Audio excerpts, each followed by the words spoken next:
call will go live in 5 seconds. 4, 3, 2, 1.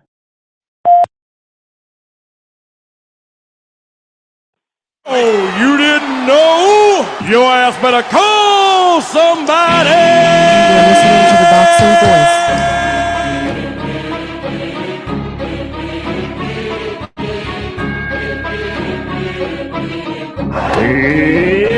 It's showtime! Welcome back, boxing fans. Blood is good. Tired face, I'm after blood. Blood is emotion. Too much blood coming out of the eye. Blood is a story, a drama. Deep gas, blood pouring right into his eye. Blood is what we want to see in terms of passion. Blood streaming now from the cut in the eye, the nose, his mouth, his cheeks swollen, and he's still crawling. What we want is a bloody good fight tonight. We have Heather, the Heat Hardy. Is this you? This is me. I think I need to talk to you every night because you make me smile and blush over here. Never been a lame-o, never been a lame-o. Yeah, I love the strip. I'm okay. You're serious? You're serious? And that's the good thing about UK. That's why I can't hate on them guys, man. They love fucking boxing. No fighters in England. They all bums. Did you hear what this idiot just said? Yo, son, you're gonna get your ass beat by Molina, son. Are you fucking kidding me? He's overrated. Do some pushes for me right now. For the interview? Yes. Let those gifted hands go. Get out of here, Virgil. Go home. What next? You want the table started for free. You not even honest. You want the table started for free. BoxingVoice.com. This is why we use the word sensation. Yes, we're back with another edition of the Boxing Voice, our Thursday scheduled edition for you lucky few. We've had a couple of shows this week and we've talked a lot of boxing, and it just doesn't stop. This weekend, we're going to be previewing tonight this weekend's fight, Adonis Superman Stevenson versus Dmitry, the Hunter Sukhotskiy. Now, I know it's probably Sukhotskiy, but whatever. We're going to call him Sukhotskiy, and every time we say his last name, you guys are going to take a shot because that's how we're doing it. I'm in a good mood. I'm telling you, I'm in a happy place, and as you can see, content is rolling out. Can I get a sound check in my chat room? Let me know everything is sounding smooth because it does sound magical in my ears. So, you know, hold on to your women, my friends, because this voice is coming across the airwaves. Of course, we gotta bring on my sidekick, man, the Robin to my Batman. Introducing the hard-hitting ringside Robbie.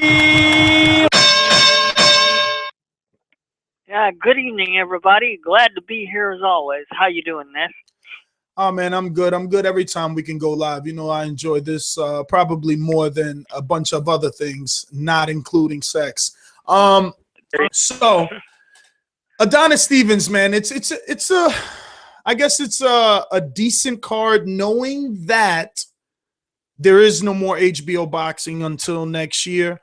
I guess rather than go the rest of the month without anything, we have something, right? And it's going to be Adonis Stevenson from Quebec City, Canada, where this fight will be taking place. He's going to be taking off Dmitry Sukhotskiy, and I went and watched a bunch of tape on him 2 days, so it's fresh in my memory. And this guy, you know, he's not anything to be afraid of, except that he is a tough guy. He has a pretty good right hand, but he squares up, typical European fighting style. He's there to be hit. So I don't know. Take what you want. I believe that in that Bramer fight, which he lost by unanimous decision, he should have won in that 10th round. No legitimate referee would have allowed that fight to happen, but that's the type of shit that happens overseas. I mean, dude, Bramer took so many shots, it was ridiculous. And that's the problem. The number of unanswered shots merited a stoppage in that fight, and then he didn't get a stoppage, so he ended up losing on the cards, but it's ironic. But He did beat Nabajid Mohammadi, who was on the undercard of the Bernard Hopkins, Sergey Kovalev, and got that first round knockout, and is, I believe, Kovalev's mandatory and he's choosing to take step aside money to let Kovalev fight clearly Pascal. But he did knock him out in 2 rounds, and you know, Cornelius White is a guy that I believe, if I'm not mistaken, Sergey already beat. That's right, he did. Yeah, and I'm gonna go out on a limb and say maybe even either Donovan George or Gabriel Rosado. One of those 2 guys fought this guy, Cornelius White. So I mean, look, not like I said, not the best, but something is better than nothing. And we'll see on the undercard of this. Obviously, we're going to see the return of Andre Dirrell.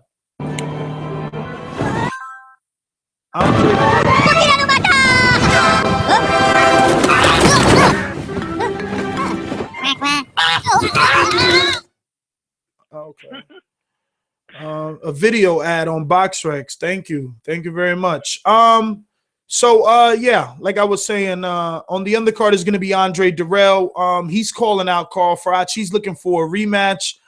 This fight obviously does not put him in a position to get a rematch with Carl Froch, but he's back with Heyman and he's back on TV. As you know, both his last 2 past fights were on ESPN, and here he is back on Showtime.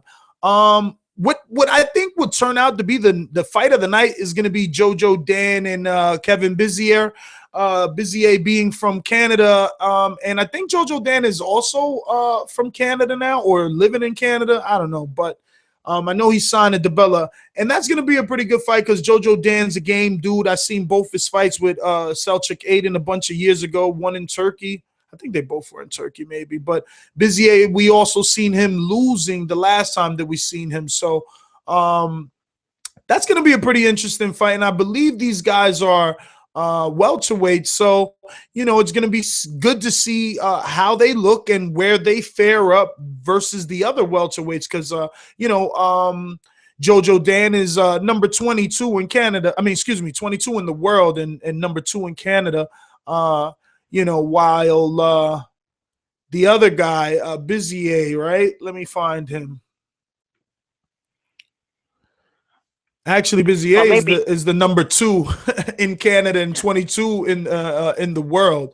Jojo Dan should be ranked a little bit higher than that, if I'm not mistaken. And BoxRec has him as 20 in the world and number 1 in whatever country that is. Montreal. Nope, that's not Montreal. That flag is something else. But whatever. So it's a pretty good fight. And I know Jojo Dan, he's been wanting a shot for a long time. I mean, he's been chasing that WBC welterweight title since Andre Berto had it. So that's why he had that title eliminator with Selçuk Aydin. He was robbed in the first fight.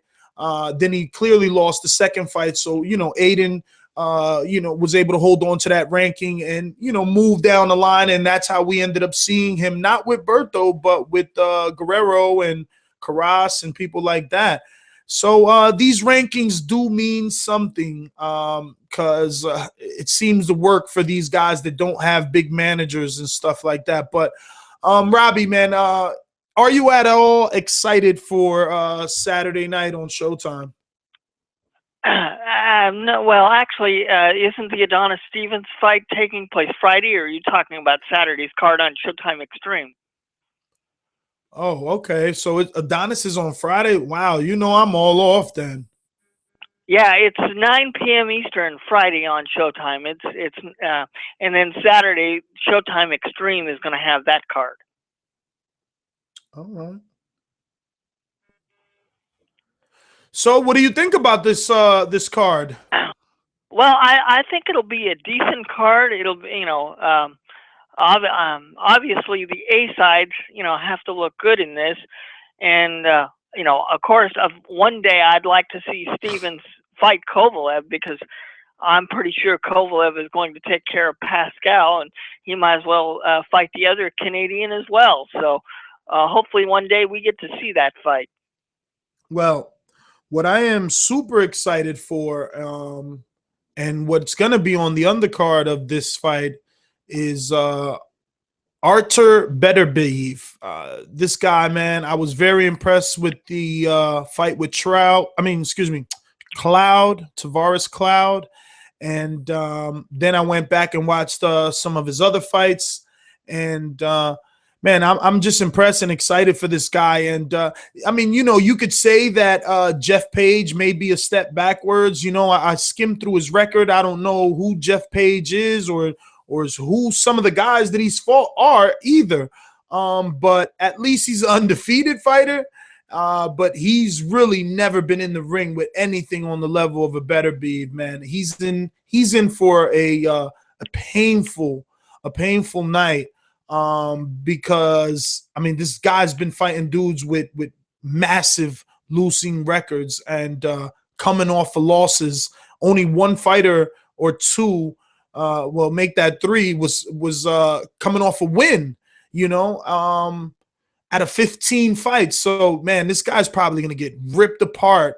And this Beterbiev guy and Yvonne Michaels, his promoter, Jim Promotions, they want to get him in there with Stevens. And you know that they manage Stevens now. Obviously, now that Stevens is also advised by Al Heyman, he would probably always be, you know, told to go in the opposite direction of Beterbiev. But if somehow that could happen, that would be an amazing fight, because Stevens, with all the power that he has, he brings that Amir Khan vulnerability. He's been knocked out and he's been put down.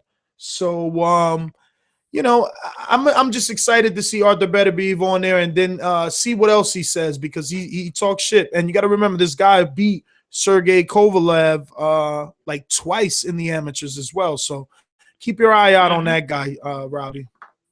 Yeah, and obviously what he did to a guy like Tavares Cloud, you got to take him seriously. I mean, because Cloud has never been taken apart like that before in a fight. So obviously, if he's able to do that, it's somebody we got to pay attention to. But that card is Friday, so don't forget that. It's not Saturday. It's tomorrow night. So yeah.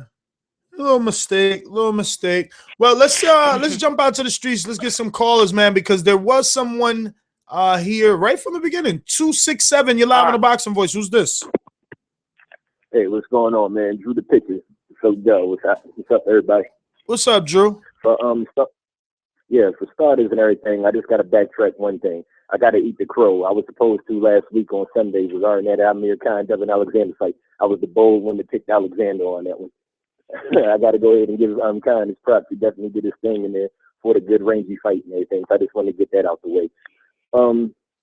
In terms of Stevenson versus this guy, I think, like, the thing is, Stevenson should be able to take it as the favorite legitimately. However, you know, when he found fair fight, we did see some question marks. And as everybody brought up and everything, Stevenson's chin is always a question mark. More so, I think that when he's pressed and everything, I think a war of attrition really doesn't go well against him. I think, like, Stevenson, if you can put him on his back foot and you can pressure him, you never know. Things could happen, like it did in the Darnell Boone fight, like it did with Fine Fair. So I would take, I'm going to guess Stevenson's going to want to come out and he's going to want to make a statement. Everybody's saying he's better than Kovalev, this, that, and the third. He's got a lot of question marks after that last fight. And then, so I'm thinking Stevenson's going to try to come out and bang hard. And he's going to try to make a statement. But if this guy can put him on his back foot and he's an aggressor like that, and he can get in his body, he could get interesting during the late round. That's just my take on that one. Hello? We're here. We're just letting you talk, brother. But sorry. I wasn't sure if I was dying off there. No, you're doing fine, and you know, I personally can't argue with a whole lot you've said, because like you said, in the Fun Fora fight, he did get knocked down. So and you know, and Boone knocked him out. So you know, anything's possible when Adonis Stevenson steps in the ring. You never know. Yeah, see, one thing about Stevenson is that the fact is he's a good boxer. He can come out and he can move on his back foot a little bit. But one thing I always thought was a problem with him was his body type. His body style, a lot of fighters had that same problem where his body type isn't conducive to the type of style he tries to employ in the ring. And that's why he tires out. He's big, heavy up top, and then he's got the light legs and everything, and he keeps his legs wide all the time. That's why he's got bad balance if somebody's actually pressing him. That's why, like, you know what I mean, he starts to fade in later rounds and stuff. So if he can back his opponent up and he can dictate the pace with his power, he's always going to be a problem. With somebody who could get inside that range and somebody who could actually press him and bang with his body is going to give him some trouble. That's why I was actually taking Hopkins. If that fight would have happened, Stevenson said he doesn't want it now, which is understandable because Hopkins doesn't have a belt anymore. But that's why I was actually going to take B-Hop if that fight would have played up. Well, that's why I applaud Bernard Hopkins for actually, you know, having the guts to go in against Kovalev, because I honestly think Hopkins could have beaten a guy like Stevenson. Kovalev to me, is the more dangerous fighter in that division. Oh yeah, Kovalev definitely proved himself to be a monster and everything. And more so, you know, he fights discipline. See, the thing is, you know, a lot of slow, flat-footed guys, like Kovalev doesn't have a lot of hand speed, but he's very powerful, of course. He's flat-footed, but the thing is, he uses his range very well. He knows how to dictate his pace, and he punches at the right. So it's real hard, like this. And he's real accurate with him. So he's very good at putting his opponent on the defensive. I mean, especially when you can do that to Bernard. I've never seen anybody, especially a young fighter, be that resistant to especially with his and everything. Bernard's an extremely tricky guy around the ropes. There's not a lot of guys that sit there and keep him at a distance the way Kovalev did. A lot of fighters are going to get lowered in the traps doing it. Yeah, I know. The light heavyweight division from here on out is going to be quite interesting because, after all, the way Kovalev was able to beat B-Hop, I mean, that made him the #1 fighter in that division, in my opinion. And of course, Hopkins had a lot of good things to say. So Stevenson's eventually going to have to deal with him if the boxing politics will allow that one day. Mind you, if somebody don't come along and beat Stevenson first. Yeah, and that was one of the things. I actually felt bad for B-Hop. You know, he rolled the dice and everything, and he took that fight against Kovalev on the shorter end of the stick. See, the thing is, he's always been a guy that was going to pretty much be not so much avoided, but the thing is, well, yeah, avoided in a way because, you know, the only time anybody's going to try to take a shot at fighting Bernard is if he has something to bring to the table, which is when he has the title. Remember, before he fought Pascal, he sat on the bench for almost 2 years and then had a fight. Because the word went out about this guy a long time ago. You know, a lot of guys in the mistake of trying to put this old guy on their resume and everything, and it backfired. It backfired on Kevin Savage, it backfired on Pascal, as far as Cloud, and it goes on and on. So, you know, he's not a guy, you know, and because of his age, we already know that a fighter's not going to get, you know, you're not going to get an overwhelming amount of praise for beating him because, you know, you can always hang your hat on, well, he's 49 years old, he's 50 years old. So, you know, you really got, and it's really hard to look good against him even if you win. So, you know, you got more to lose than you actually got to gain in the long run, especially if he doesn't have a title. That's right. That's right. No, hey, and of course you're from Philly, so you'd back a guy like Hopkins. So if you're impressed by what Kovalev did, you know, that says a lot. So, you know. Oh yeah, I called everything by the square and everything. And, you know, I'm Philly born and bred and everything, but you know, I'm gonna call it how I see it and everything. A lot of fights. I'm not gonna enjoy your night. I'm not gonna be overbearing to the home team. Yeah, but I hear you, man. Well, all right, Drew. Let me get you some other callers, baby. Yeah. All right, no problem. Enjoy your night, man. All right, man. Thanks for calling in. 312. I think it's the Fight Doctor. Yeah, what's up? It's the Fight Doctor in the house, bitches. I thought that was gonna disrupt your little intro, but you'll still give yourself that intro, huh? So talk to me, brother. What's up, man? You did good yesterday, man. I'm gonna be good, man. Whoa. Business with. Hang up and call back, bro. You got a real bad connection. Please. Yes. I'm gonna hang up on him, so he has to call back. Block caller, you're live. Who's this? Hey, man. How you doing? How you doing? Hello? Yes. I'm good. Hey, I'm the one who tweeted you yesterday, man, about being on the line 40 minutes, man. I apologize, brother, as you can see. But look, you got in early, like I tweeted you back. You get in early, you get on early. It's a long line, man. If you ever been to Great Adventures, that's what it looks like. Nah, it's cool, man. Don't worry about it. Yeah, man, it's JD from Canada, man. I called a couple of shows back, man. Yeah, about the Adonis Stevenson fight, man. It's not getting any buzz over here, man. Just letting you guys know. Because it's going to be in Montreal. I'm from Montreal. I'm here right now. There's no buzz about it, man. Well, I have you know it's not getting any buzz over here either. No one cares about this fight because everyone wanted it to be Hopkins or Kovalev, and he looks like the loser right now. He left HBO when he had a signed fight with Kovalev. He went over there to fight Showtime and fight supposedly Bernard Hopkins, and obviously Al Heyman did something that Hopkins didn't like, so he went across the street. So, you know, no one's excited for this fight. We're just going to watch it because we're hardcores. Nah, I know, man. I mean, anyways, man, Adonis Stevenson, to me, he corny, man. He's a corny dude. But the reason why I wanted to call, I mean, allow me to vent a little bit because I've been trying to get on since Tuesday, man, when you got that surprise show about that whole Aram and Top Rank and Golden Boy teaming up to get the date over Floyd. I think it's just they're just realizing that they're not going to be able to beat Floyd inside the ring. They're going to try to beat him outside the ring by, you know, putting two of Floyd's old opponents against each other. I mean, it's to me, it's like kind of like a desperate move. And I have to agree with the fight doctor yesterday, man. I really doubt that that Cotto fight and Canelo fight will outsell a Floyd Mayweather and Amir Khan fight. What do you think about that? Oh, I agree with the fight doctor. I think that he was absolutely right with his assessment of casual fans, and he's right. It will be more casual fans that are going to watch Amir Khan and Mayweather, in my opinion, than Cotto and Canelo. But there's a lot of people that disagree. I got a lot of tweets about that, and there's definitely a lot of people that disagree. The thing is, to me, one of the most compelling fight of the year was probably, you know, compelling before the first bell, of course, was Canelo versus Lara, because at 154 they were the top dogs, right? At 154 there was Canelo and there was Lara, two guys virtually in their prime, and their numbers weren't that good. And then you have Cotto, Sergio Martinez, their numbers weren't that good, right? But the thing is, you're putting two guys that lost to Floyd, you know, the casual fans are going to see that fight. Well, I mean, their biggest fight, they lost their biggest fight. Now they're fighting each other. That's the battle of losers. You know, it's not going to be interesting. Although for us, you know, hardcores, it's good. But for the casual fans, they're going to see it as two losers going at it. To me, that's why I think it won't sell as much as Floyd and Amir Khan, his last name. It's so marketable. You know, Khan, like, he's known internationally. He's known in London. He's known in Pakistan. Sometimes, I mean, I've seen this guy in shows in India. but there's a problem though. Vic made a good point. He doesn't sell tickets. You know, the biggest that he sold was when he fought. Go ahead.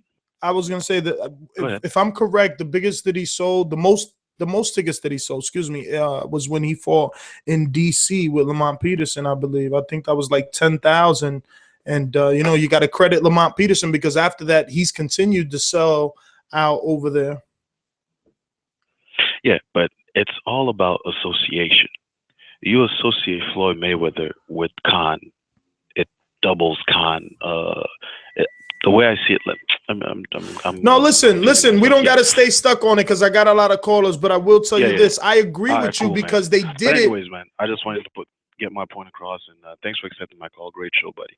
No, wait, listen, because what I was saying is that I agree with you because they did it with Maidana. Like, Maidana was a dude with a bunch of losses, and they were able to market him very well. And Khan is easier to market than Maidana. That's my point. I mean, I absolutely agree. A lot of shit. Yeah, and exactly, and he can speak well. Yeah, he talked. I mean, they both speak English. You know, it's like it's easy. It's just the guy just put a camera in front of him. He's gonna talk a lot of shit. He talks as much shit as Floyd Mayweather. The only difference is he's smart about his shit. Like he sprinkle fucking, you know, whatever he needs to sprinkle on that thing, and then it'll sell. I believe it would be beautiful headlines. Listen, brother, but thanks for calling in. What's your name again? All right, bro. JD, man. Oh, JD, man. Thanks for calling in, brother. No problem, man. Peace. You can stay on hold there and listen, bro. 682, you're live on the Boxing Voice. Who is this? This is El Presidente. Hey, Ephraim, man, it's been a while. Talk about alumni. Let's get Ephraim's intro on. Introducing to you, Ephraim!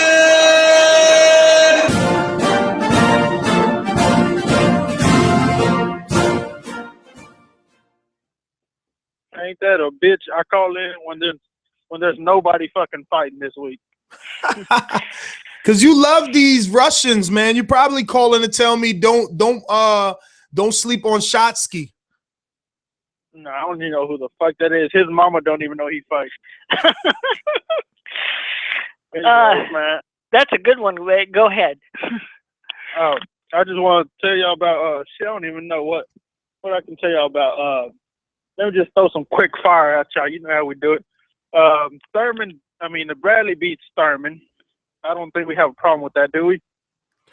Bradley beats Thurman. Ephraim, I'm gonna have to cut you short, but I trust you. So just mute yourself. Mauricio's calling in.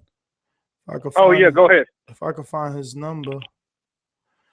Where are you, Mauricio? I don't see you. Oh, wait. There he goes. Mauricio Herrera, what's going on, brother? Hey, what's up, man? How's it going?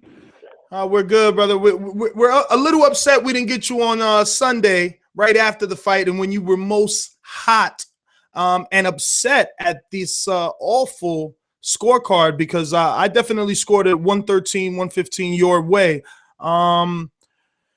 What's going on, bro? 2 robberies in 1 year. That's what they're saying. I definitely didn't have you winning the Danny fight, but you already know that. Oh, yeah. Well, what is it, man? It's just it's twice. I was going to have a good year, man, and just got the bad taste out of my mouth from Danny's fight, and now this. I don't understand it. I don't know what to tell you. I don't think the kid won. I think even his whole body language was off. He didn't seem ready. So we thought we won the fight. I looked like I was out there defending my title and making the whole fight. I was being the aggressor guy, and the guy who had no punch supposedly, but it was being the aggressive one. I don't think Benavidez showed that he really wanted it. Now, what is Oscar De La Hoya telling you? Are you guys going to protest this one? Because, again, you felt you lost the Danny fight. Now you felt you lost this fight. Are you just going to keep taking these losses on the chin? What's going on? No, you know what? Actually, they had called me and said they are protesting it, and they're going to do something about it. At least that's what they told me. I don't know the steps of what they're going to do. So right now I'm kind of just waiting around, see what I hear from them. But they feel I won the fight as well, and keep telling me not to worry about it. And I'm just trying to stay positive about it. If I have to just keep exposing these guys that are putting in front of me, as well as the judges, I'll keep doing that. They're not gonna push me down or keep me away from boxing. I'm keep doing what I do and keep fighting the best and keep exposing like it is Danny and Jose Benavidez. And this year I fought three guys who easily could be undefeated, and did my thing, and for some reason it didn't go my way. It's kind of like a bittersweet type thing, Yeah, man, it definitely is. What are they telling you in terms of activity for 2015, or is everything going to be on hold until you find out the results of the protests? Don't know exactly, but I know that after the fight they were already mentioning, even before I fought Benavidez, the HBO was interested in a fight with Ruslan Provornikov again. And after the fight, that they had mentioned that don't worry about it, they're gonna protest it, and they still want me for big fights. They might bring me back in May. They will give me a big name or something big. If not, they'll work on a rematch. But they were gonna promise me this and that. Hopefully they go through with it. Then I'll really be angry. But for now, that's what I'm hearing. To just hold on, they'll let me know, and whatever happens, that I'm in a good spot. They say so. I'm trying to stay positive about it, and we'll go from there. Have you went back and watched the fight yourself? Yeah, I went back and just kept watching it, entertained myself, trying to see what these judges were looking at, and and I don't see it. I don't see him winning. I start to give myself more rounds the more I watch it, and I only give him about 3, 4 the most, and just feel he didn't do enough. So I was pushing. I mean, if I didn't do anything, I don't think there would have been a fight. I was being the aggressor of the fight. My whole body language was showing that I was wanting to fight. Then I get a lot of body punches, a lot of jabs to the taller guy.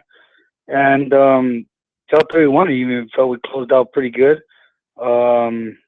Beterbiev just looked good in spots here and there. You were just trying to look for one punch here and there.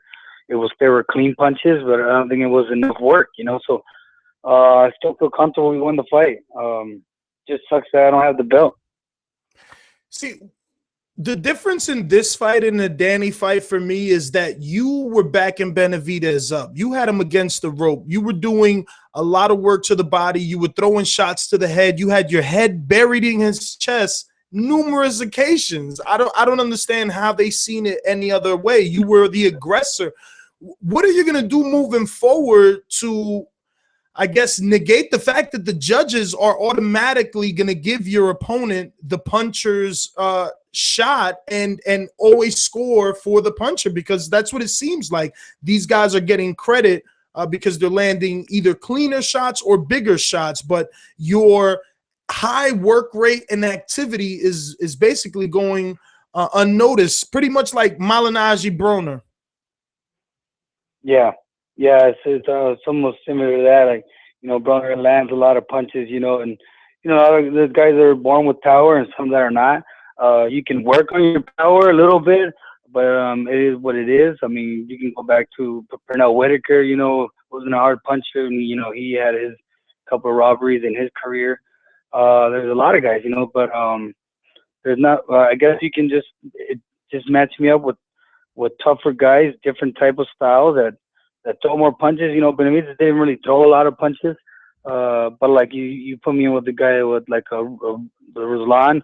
Those judges did see it for the guy who landed more punches, and that was a more better fight. For the fans, I think there's still fights out there that I still can look a lot cleaner, where the judges will kind of go to my way. Maybe like a Lucas Matisse. I think that'll match very well. And that's all I can do, just keep doing what I do, what I'm good at. And I think I'm a threat to these big aggressive fighters. And if I have to keep fighting the way I am to expose them for real people to watch it, to see it, then I'll do it. I mean, if I know I don't even care about the judges anymore, I just go with entertain the people and they can decide the winner. Man, I wish there was something that I can do to grant you that power, because you say the things that we want all our fighters to say. I mean, look at you calling out Lucas Matisse. Who does that? And I just want to ask you, right? Like, normally these protests, nothing comes of it. Sometimes it does. Don't get me wrong. I mean, we all remember the Paul Williams and the 3 judges being suspended. So obviously sometimes good things happen to good people. But say that it doesn't.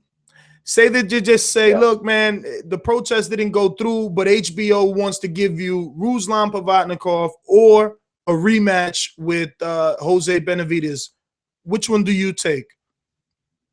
I'd take Ruslan in a heartbeat.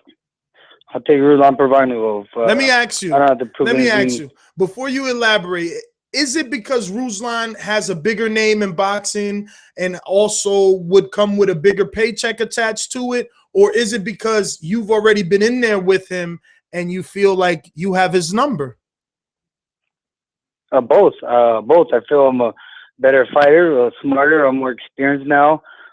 He is also the bigger name, the more money. Everything about it makes sense. Benavidez was still green.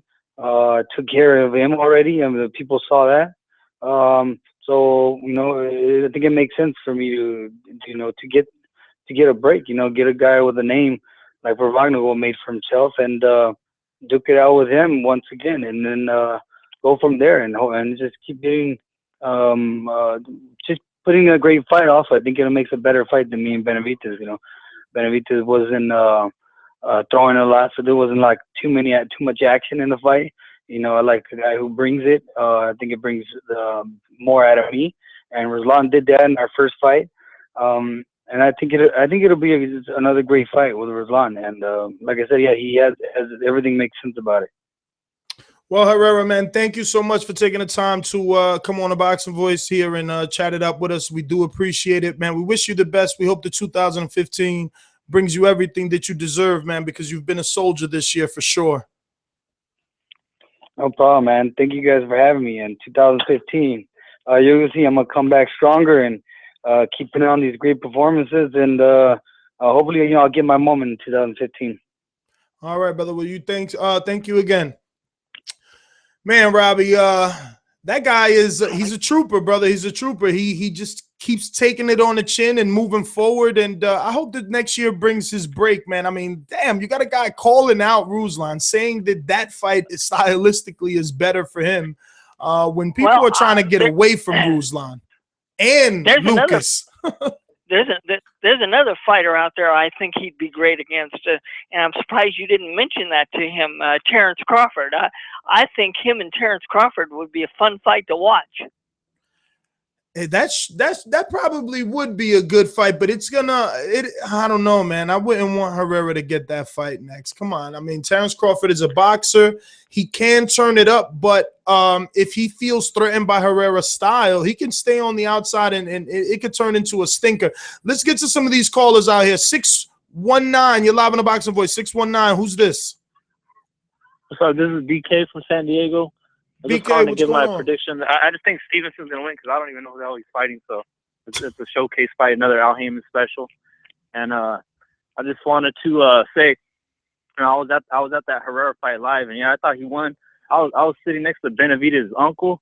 And that dude was talking so much shit before the fight started. Then once it started, he saw his boy getting whipped, and he was quiet. Then, you know, he started acting up again after they read those shitty scorecards. So props to Herrera. It was worth the drive up there to Vegas to watch that fight live. And then you know, I went to see Bradley too. He got robbed too. So I don't know. Other than that, I was just gonna say, you know, with Stevenson fighting, the reason why I hope he wins too is because WBC said that if he wins, Kovalev wins the next fight, they're gonna force that mandatory. And then the thing I thought interesting about that was WBC. Yeah, but you know what that means, though. You know what that means, though. That means that it's going to be another fight with Al Heyman, and we might see another Peter Quiller situation where he vacates the title. Well, that's true. But if he vacates, I mean, he's in no man's land if he vacates, because Sergey's going to have he's going to have to fight him because Sergey will have all the titles. Yeah, but more importantly than that, he'll lose respect from all boxing fans if he does that. So, absolutely. You know, yeah. But the other thing I thought interesting about that was the WBC is like enforcing that they're going to do a 50-50 split if that fight happens. So why I thought that was interesting is because Mayweather is the WBC champion, right? And if the WBC can go out and say, hey, you're going to do this split. Yeah, they'll like, come on. You know they'll never, ever raise their voice or their hand to Daddy Mayweather. Come on. They want that sanction and fee. Listen, they need Mayweather to wear that belt around his title because it's propaganda. It's a walking commercial for every other young fighter coming up to want that belt. People already call that the more luxurious belt. I mean, that's the one that everybody wants. All the fighters, they want the green belt, the green belt, the green belt. So listen, these guys are investing in Mayweather. Whatever he wants to do is what they're gonna do. Yeah. Remember, he taught them a lesson. He taught them a lesson. I don't know how many years ago, but remember, Robbie, I think it was for the Mosley fight. He declined to pay the sanctioning fees. Remember?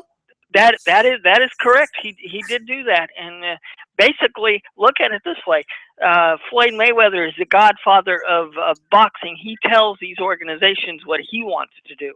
Absolutely. Oh Lord.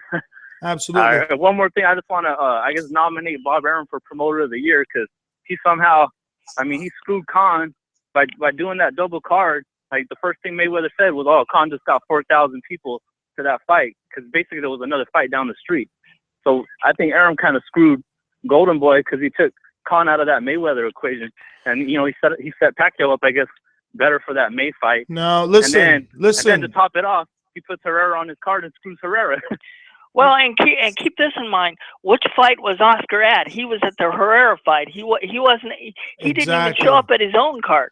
It's that because it's not his card, guys. It's not his card. Listen, let me get to some other callers. Thanks for calling in 619. I got a couple of Skype callers I got to get to. I can't believe they've been so patient. Starting with Hamad. Hamad, what's going on, brother? Talk to me. Yeah, what's going on, Ness? Chilling.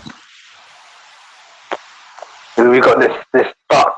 Adonis Stevenson. He's a duck. Fighting this weekend. He's a duck, man. He's ducking Kovalev like Kovalev's the police or something. Hello. I hear you, brother. I'm giving you the space to vent. He's ducking. He ducks Pascal. He's ducking Hopkins. He ducked Kovalev. The Hopkins fight was a natural when he came over to Showtime, but apparently they couldn't agree terms to get the fight on. Adonis Stevenson is getting too big for his boots. He thinks he's worth a lot more than he really is. He said to Pascal and they've been throwing shots at each other, saying 70-30 split. Pascal is the bigger draw in Canada than Adonis Stevenson. Well, that's why Kovalev is going to be fighting Pascal instead of Stevenson next. Even Pascal said making the Kovalev fight was easier than making the Stevenson fight. I think Adonis Stevenson is a disgrace to boxing. He's disgraceful. I was high on him last year. All his fights were on Sky Sports. I watched all of them. When he knocked out Chad Dawson, he put on a masterclass against the Bulls crowd. He knocked out Tony Bellew. I was high on him. And at the time, I thought he was going to fight Kovalev. And I thought he'd beat Kovalev because Kovalev showed that he was a bit one-dimensional then. But Kovalev showed his skill set in the Hopkins fight. And now if they ever get in the ring, Kovalev, I think, will knock him out in less than 6 rounds. And the rest on the card, Beterbiev, he's a great fighter. I really like him. He's going to knock the guy out early, probably inside 4 rounds. Andre Derral and Derek Edwards is going to be a good fight. I want to see how Andre Derral looks because Derek Edwards, even though he got lost to a few fights to Adonis Stevenson and Matt Korobov, I think he could cause the upset. But if Derrell's what he was a few years ago, when I think he beat Froch, I think he beat Froch. So if he's anywhere as good as he was a few years ago, he should be able to get rid of Derek Edwards. But Adonis Stevenson is a disgrace to boxing. He's disgraceful, man. It's just so bad. How can you go from having a great 2013 like he did last year to exposed against Fonfara, which he was? He was exposed basically. He gassed late in the fight. He got dropped. And he just messed himself up. I think. I don't know what to say about Adonis Stevenson. He's a disgrace, man. He let me down. I was really high on him last year. But look, he's the one that's left out in the cold now. Look, he's fighting nobody. Kovalev got the big fight. He's got another big fight now. People thought that when Adonis Stevenson left to Showtime, Kovalev was getting left out in the cold. You see how calm as a bitch, Ned? I see it, man, because I thought he was definitely left out in the cold. I thought Kovalev was going to be fighting bums, and he turns around and he's the one fighting, world-class opposition. But Hamad, I got a lot of callers, brother. I'm going to go ahead and let you go, okay? All right, man. All right. Up next, we got Sly Delvecchio. Something like that. Delvecchio. How's it going, guys? What's up, man?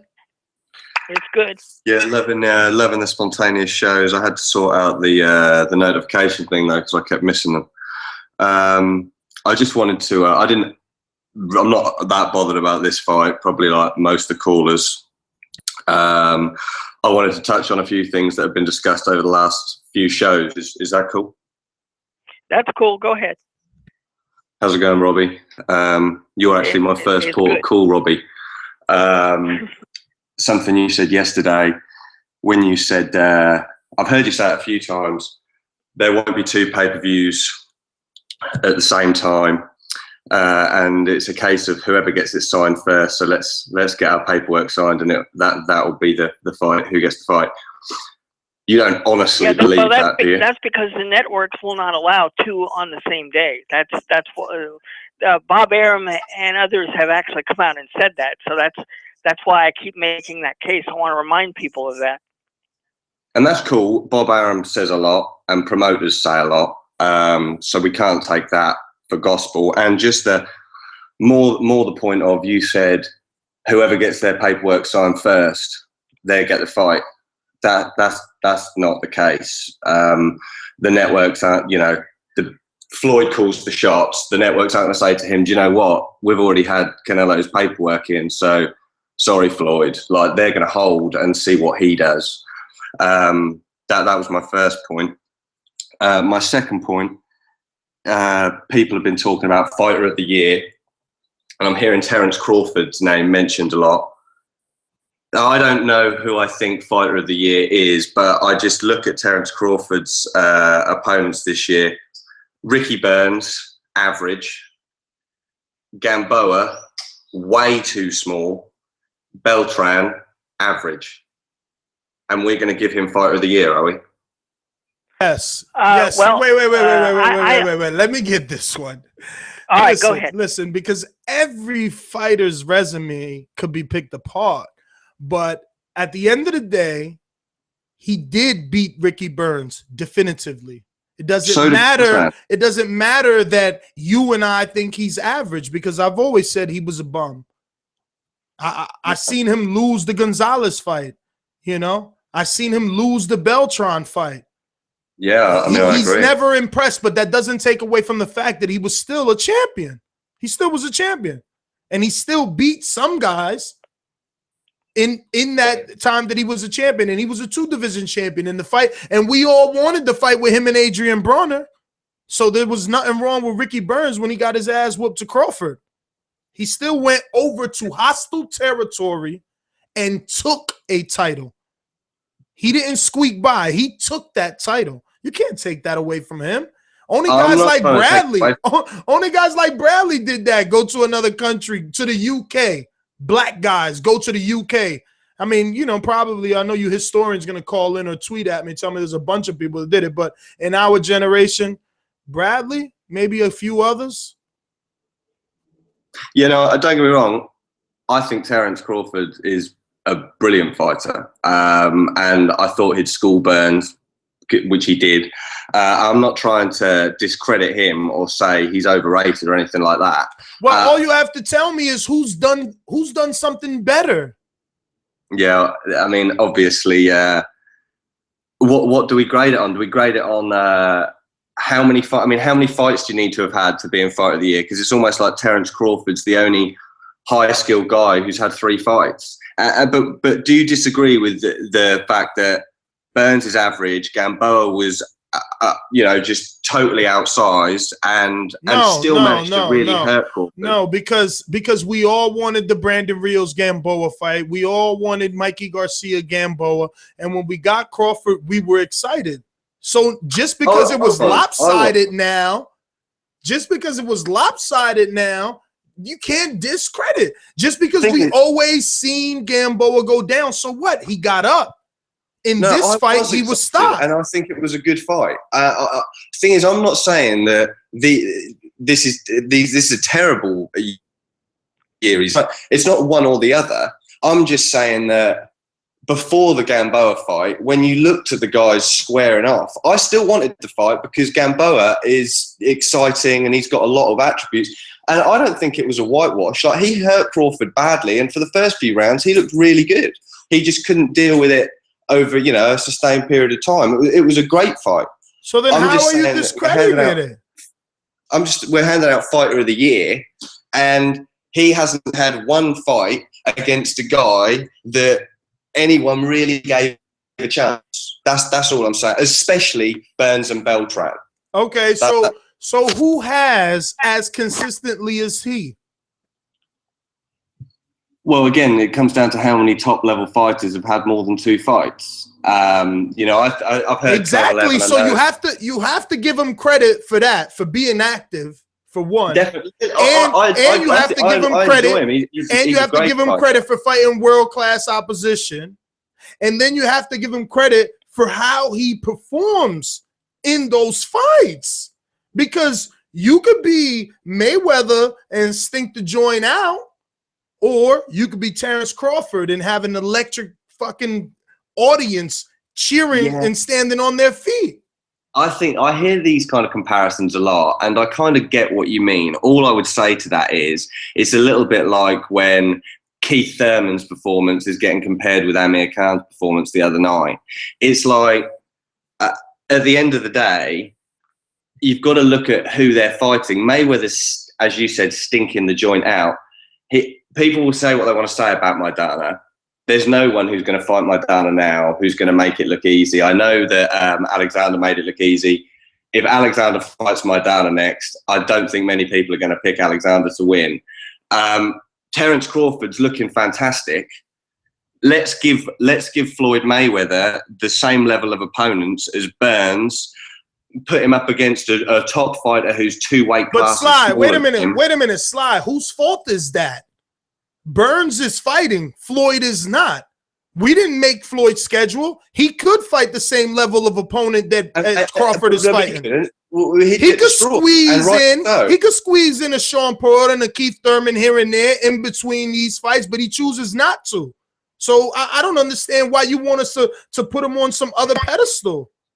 No, I'm not. I'm just saying that when you're Floyd Mayweather, you're fighting against high-level opposition, and you can't compare. Wait a minute. High-level opposition, right? High-level opposition. We're talking about the same guy that got dropped 3 times by by Victor Ortiz, the same guy that lost to Amir Khan. Like high-level opposition. Listen, these people are fighting the same level of opposition. Just to be clear, Victor Ortiz, when he fought Floyd Mayweather, had however many fights he'd had, win or lose, he had dropped every single man he'd ever fought. Every single man, whether he'd won or he'd lost. So to kind of say he'd been dropped by Victor Ortiz, as well as every other man Victor Ortiz had ever fought. So Amir Khan dropped him. How about that? Explain that anomaly. Yeah, Amir Khan dropped him, and he got up and gave Amir Khan literally looked like he was beating Amir Khan to death in one of the later rounds. Listen. We both know Chino's good, but it's the same thing like Ricky Burns. You win some and you lose some. In that division, Ricky Burns won some, robbed some, and lost some. And in that division, in both divisions, in 140 and 147, Maidana won some and lost some. So okay, then we'll leave that. I just want to close this point with this. But do you think then, pound for pound, just slide. You're like sticking the dagger in me and twisting it. Just tell me who deserves to be Fighter of the Year. Why are we doing this sing and dance? Just tell me who deserves it. Yeah, it is a tough one. For me personally, I would give it to Kovalev over Crawford. But I understand the argument for not. I'm just saying that I think Crawford's had a good year, but I don't think he's had a great year. I don't think you're the best fighter on the planet. I mean, what about Vladimir Klitschko? I don't know exactly what he's done this year, but hasn't he fought the highest level of opponent he can and looked devastating every time? Yeah, but it's not impressive. His last fight was impressive.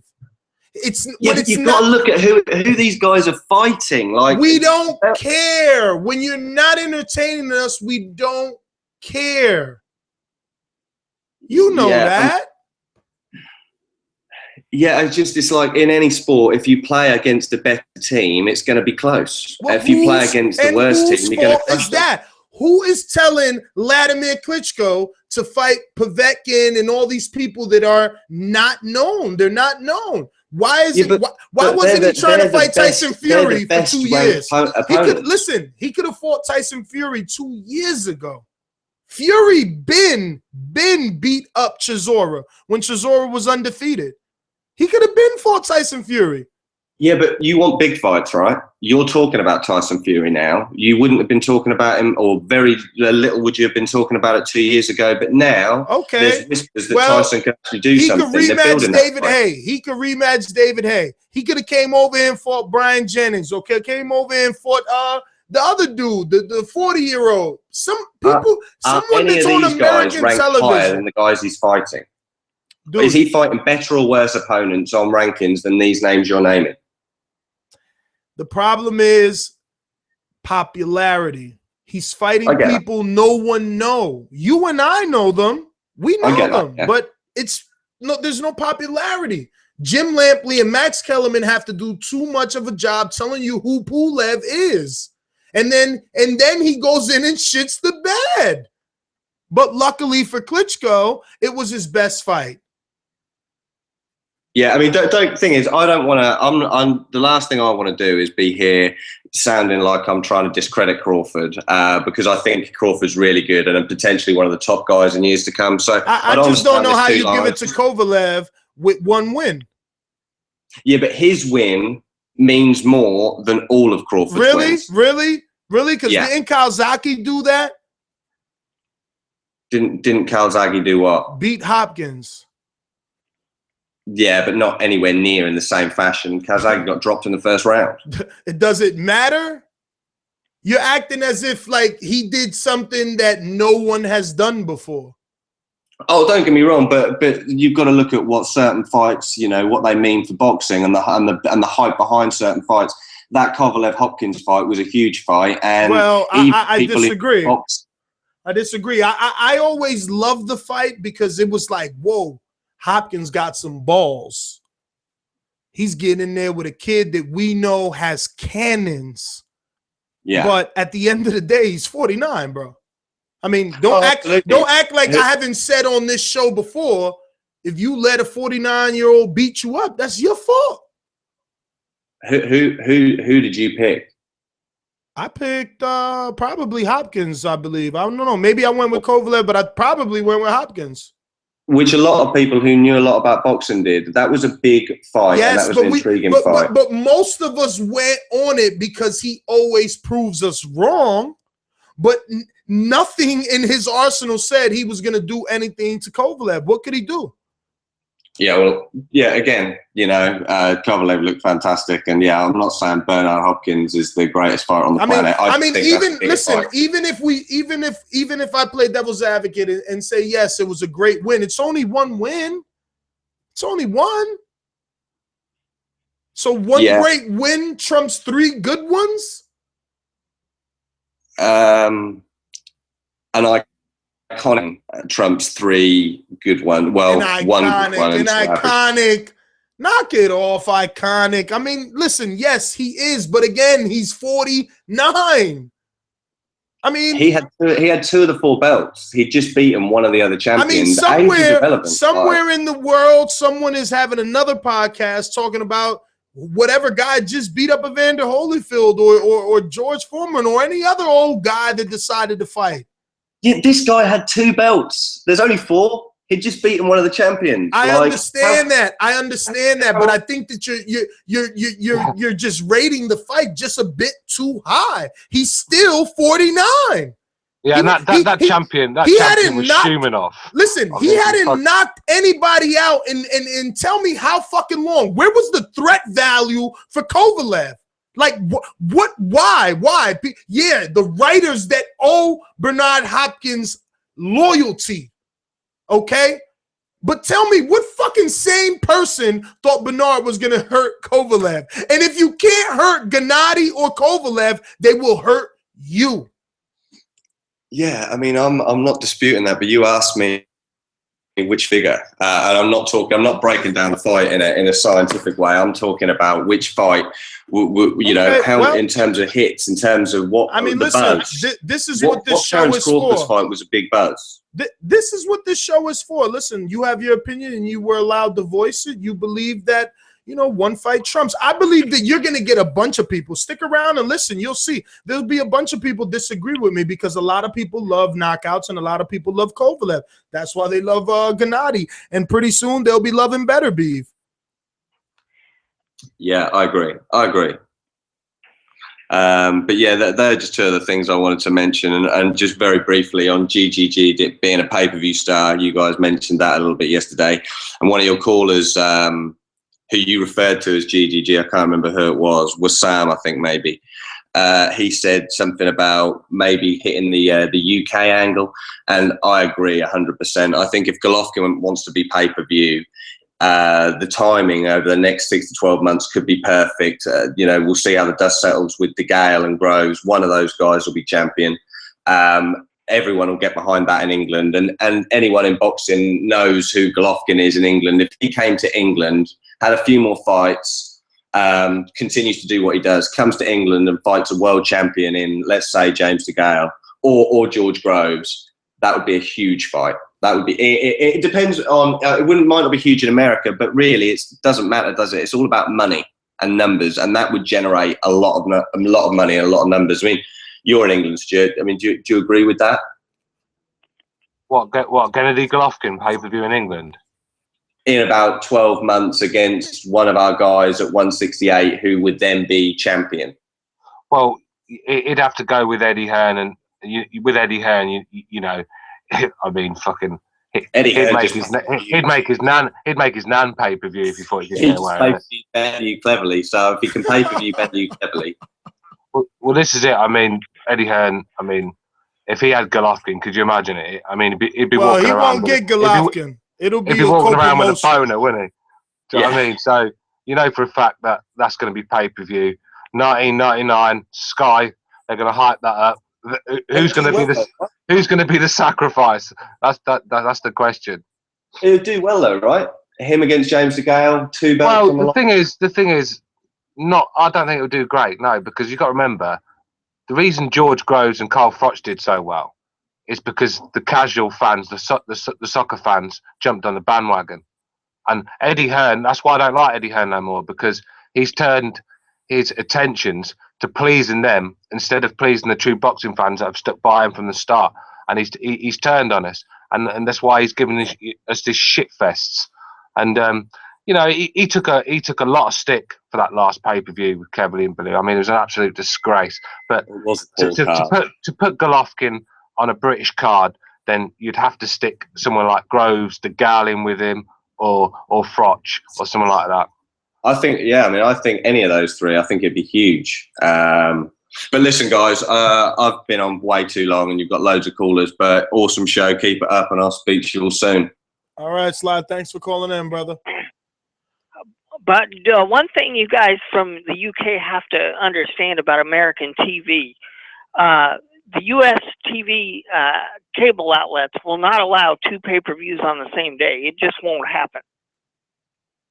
And that's right as well. I mean, that's right as well. Because you've got to remember, to subscribe to HBO and Showtime's not cheap as it is. Just like we've got Sky and Box Nation over here. And then being asked to put what's 2 fights? Probably $140 to $150, whatever. I mean, it's ridiculous to ask for that. So yeah, that's right. That shouldn't be allowed. Yeah. So that's why I keep telling everybody, whoever gets their paperwork signed first, that's who the networks are going to give the pay-per-view option to. So it's not like I'm against what's going to happen here. It's a fact of boxing life. If you get your contract signed first, you're going to get that date. Yeah, man, it's been an expensive year. Let's get to these callers. Hold up, son. Word. I hope I'm right. Yeah. To all the killers and I got you stuck off the realness. We be the infamous, you heard of us. Official Queensbridge murderers. Good evening, how you doing? This is Suleiman. Ness got it wrong again. What's up, Suleiman? Their numbers are very similar. Suleiman, why you ain't cut me in the middle of that, man? I mean, I don't have a problem with it. Because you from Queens too, right? Yeah, I'm from the Bronx. Oh, okay. Damn, we gotta get you some Fat Joe. I'm from Kingsbridge. So Adonis Stevenson is getting a lot of criticism because he switched parties. He switched to Showtime, But one of the biggest reasons I think he did that was because he wasn't getting the attention for that division. I mean, he wants to be the top draw in that division, and being that HBO had other talent, it wasn't giving him the full attention. I mean, that's what that's the biggest reason I think he went to Showtime. Also, that's false, man. That's false, Suleiman, because he was getting the attention. He was getting showcased fights on HBO. He fought Tony Bellew on HBO. He fought Cloud on HBO. He fought Dawson on HBO. He had a hell of a year. He was getting all the attention. They had to build up his counterpart. They were going for a super fight. It's not their fault he didn't stick to the plan. Okay, well, he still has the option. He could still do that later on in the future. I mean, him and Kovalev it'll be a great draw in the division. Right now, this opponent is pretty credible. He's gonna defend the title against him, and if he looks good, you know, because you're as good as your last fight. If he looks fantastic in this, he sparks the guy pretty good, and that will be a good match between those two parties. Also, you guys been talking about best pound for pound fighter. I mean, best fighter of the year. I think the pound for pound fighter took that degree this year, Floyd Mayweather, because he fought a guy that was a world champion, that beat an undefeated fighter. Okay, he beat Adrian Bona. He went in there. He lost the belt by decision to Floyd Mayweather. Floyd Mayweather took the belt, which wasn't easy. He went 24 rounds with one of the best world class fighters. Okay, he was dropped a couple of times, but when he fought Victor Ortiz was knocking out everybody. He was laying out everybody at that time, and I think he just gassed out. That's why he gave up, and Maidana won the fight. Maidana beat a lot of world class fighters, and I won't be surprised to be a champion again. So I think the fighter of the year for me is Floyd Mayweather. He fought the best quality opponents. He was the most popular fighter. Right now he's trying to get this fight right now with Manny Pacquiao. He go right now fighting Showtime, a regular card on Showtime on May the 2nd against Amir Khan and look fantastic. He ain't fighting no regular card on Showtime. Knock it off, man. But if he wanted to, he could do that. You know, because everybody wants to put him down. If it was a spliff, we'd all be high. What happened? If was a spliff, we'd all be high. Well, I don't smoke splits, but also this fighter didn't look that bad. Also on the last weekend's card, Diego Chavez La Hoya, he looked pretty good, man. That fight should have been stopped, man. I'm looking at that fight 3 or 4 times. Dmitry took unbelievable amount of punch. That fight should have been stopped. That's the double standard that they have. That's why a lot of fighters leave HBO and they want to go to Showtime. Showtime protect the fighter more. Herman look for the fighter protection more. That's why a lot of guys went to go into Showtime.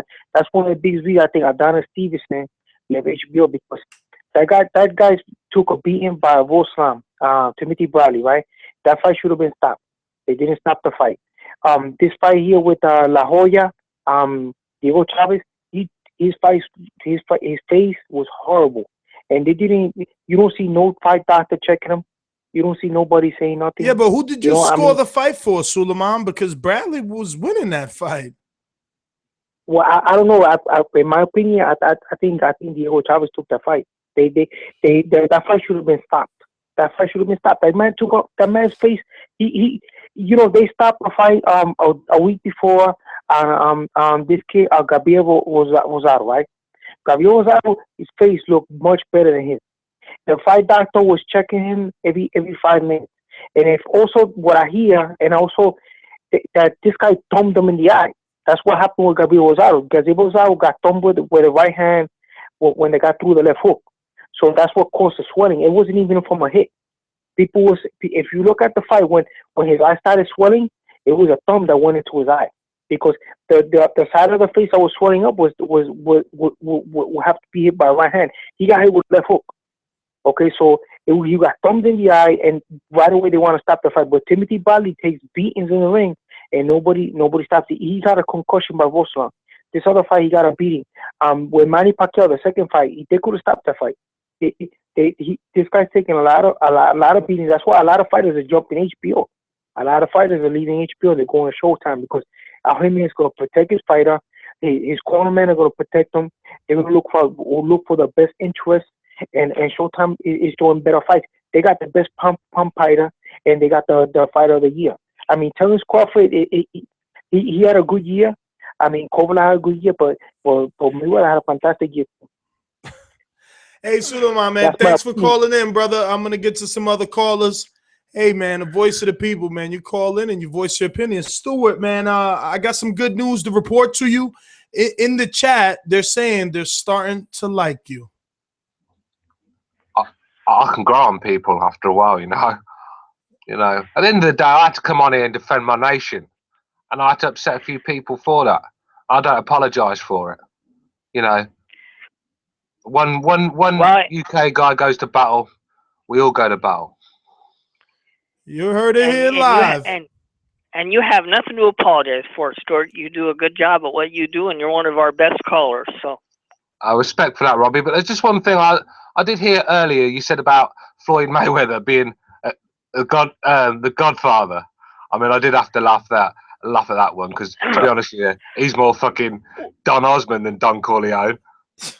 Well, the reason why I said that is because he seems to dictate to these organizations on what he's going to do. So, in my opinion, he does act like a godfather. But yeah, I understand where you're coming from to a certain extent, but any man that walks in the ring with Justin Bieber and Lil Wayne, he's no godfather. 818. Let me get to some callers. 818, you're live. Justin Bieber. Guys, this is AB. I can't believe that caller said beating Maidana twice to their start of the year. I mean, Maidana's never even beaten the top welterweight. Broner moved down to 140. So every top welterweight Maidana ever fought with, he lost. So that was kind of strange. But I'm excited for the fight, you know, because you got Stevenson fighting Dmitry. And the reason why I'm excited is because I want to see Stevenson get exposed.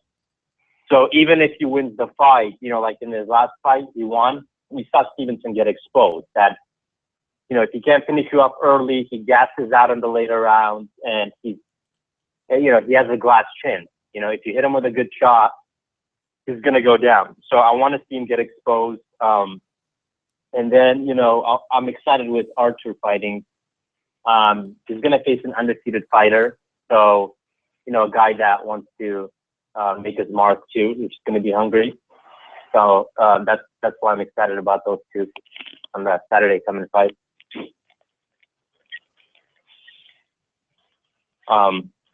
That's pretty much it.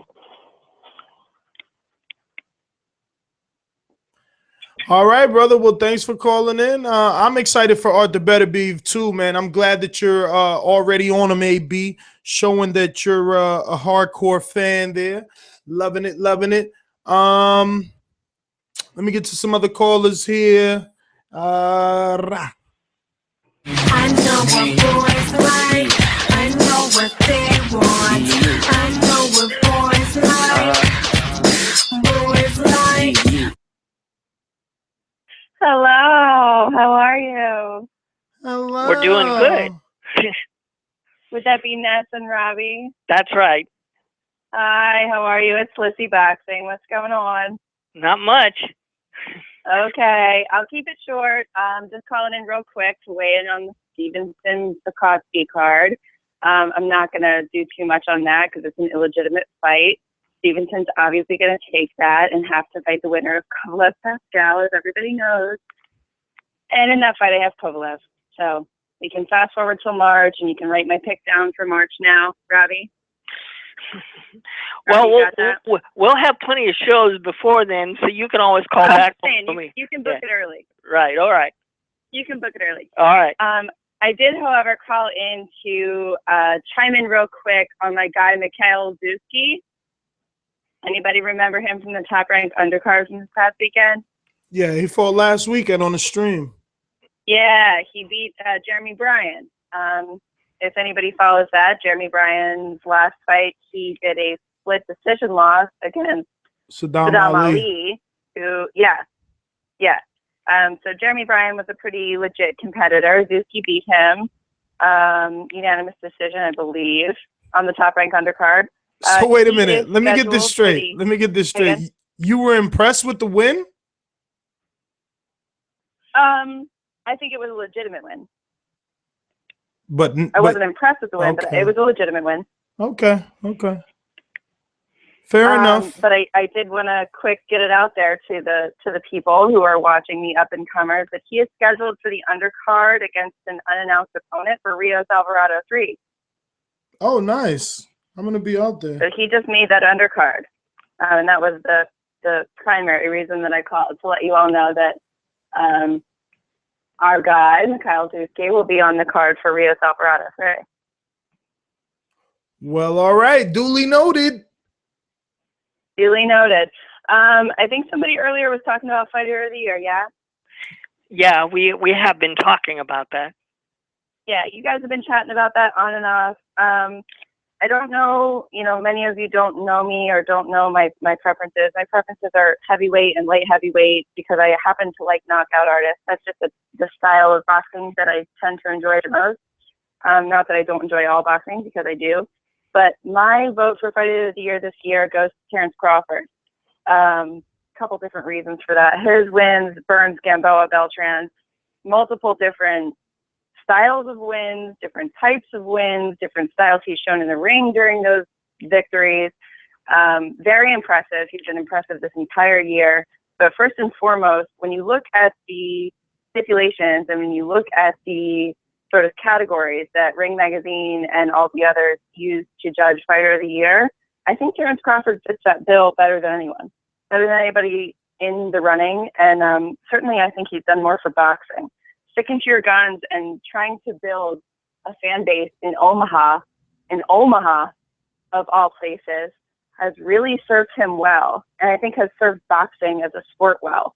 And because of that, because of building his fan base and really sticking to his home crowd and sticking to the people that he loves and depending on them to show up for him, and they have, I appreciate that. I appreciate that in a fighter, and I appreciate that for the sport of boxing. So that he won me over during the Gamboa fight. But certainly his win over Beltran sealed the deal for me. And I'm a huge Kovalev fan, as anyone would know. So that's just my way in. And that's it for me today.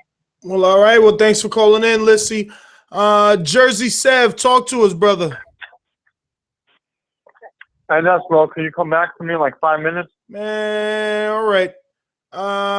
Mike, you're live. Oh, guess not. 661, you're live. 661, you're live.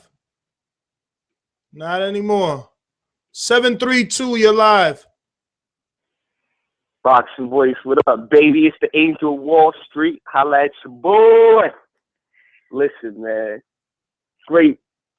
I know. There's a lot of casuals out there, but this is the Boxing Voice. This is the big show with the big interviews. Y'all better wake up. My boy Julian J. Rock is fighting this weekend. But before I get to that, shout out to y'all show. Y'all was holding me down this week on my way back and forth from the plantation. You know, I was listening in, but I can't get too caught up into that fight. But listen, if the fight don't get made, what's better than the 4th of July, Independence Day, falls on a Saturday this year. And what's better than Money May, U.S., King Khan, UK, the U.S. declared their independence from the United Kingdom, and we have the 4th of July. Let's get it. Pay-per-view. I'll pay $100 for that fight as well. Let's go, baby. I'm ready. Well, at least you didn't go back 300 years like the fight doctor did yesterday. Fuck fight doctor, man. I'm talking right now. Shout out, you know what I mean? Hold up, bro. Listen, man. So let's get back to Stevenson Kovalev. You know, Stevenson get a lot of flack, but pay attention, man. This is America. It's the great country of capitalism. You know by my name, Angel of Wall Street. Listen, Stevenson was 37. He had to take that deal with Al Heyman. I'm not saying what side is right, but if you're the fighter, you're going to take that money, hands down. I would much rather see Stevenson Kovalev. I'm not for the ducking, but hey, It's all about the money, baby. And like T.I. said, if it ain't about the money, don't say nothing. Now, listen, man, let's go to Saturday, the big card. Gary Russell Jr., you need to step up. Al Heyman, I know you hiding him after that fight with Lomachenko, but look, it's not going to do him no good. You keep him in the dark. I'm glad they bumped it up to TV because Peterson can't go. So, yeah, we're going to see him on TV anyway. And my man J-Rock, I don't want to be too biased, so let me just give Jamar Freeman his credit. He stepped in for Edgar Ortega. Edgar stepped out because of an injury that he had, but Jamar, I seen him in AC versus, what was his name? Sammy Vasquez from Pennsylvania. And he got KO'd in that fight, but, you know, before that, he fought a great fight against, what's my man name? So wait, are you telling us that J-Rock? Wait. Are you telling us J-Rock's going to be fighting a welterweight? Yes, sir. But hold on. Hold up before you start. And hold on. I'm glad you cut me off because Boxing Voice, you guys get the biggest interviews. You guys need to get J-Rock and my man Breadman on this show, man. They'll talk to anybody about boxing. Anybody. But I'm gonna answer that question for you. As we know, J-Rock, one of the best up-and-coming prospects with Errol Spence. J-Rock has fought tough competition, good competition, and he's looked impressive.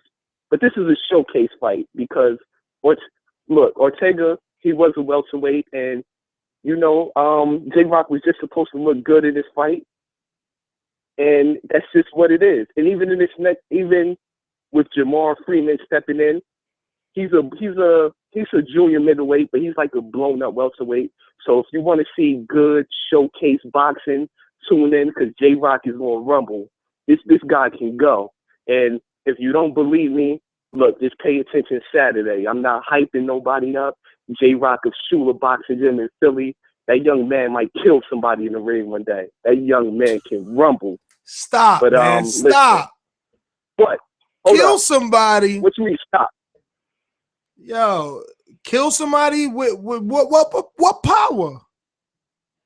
Whoa, Ness. You obviously don't know J-Rock, man. That boy can rumble, man. That boy can go with light heavy. Look, you gonna light heavy? Did you just say Did you just say light heavyweight? I'm being biased. Yes. You're gonna think I'm being biased right now.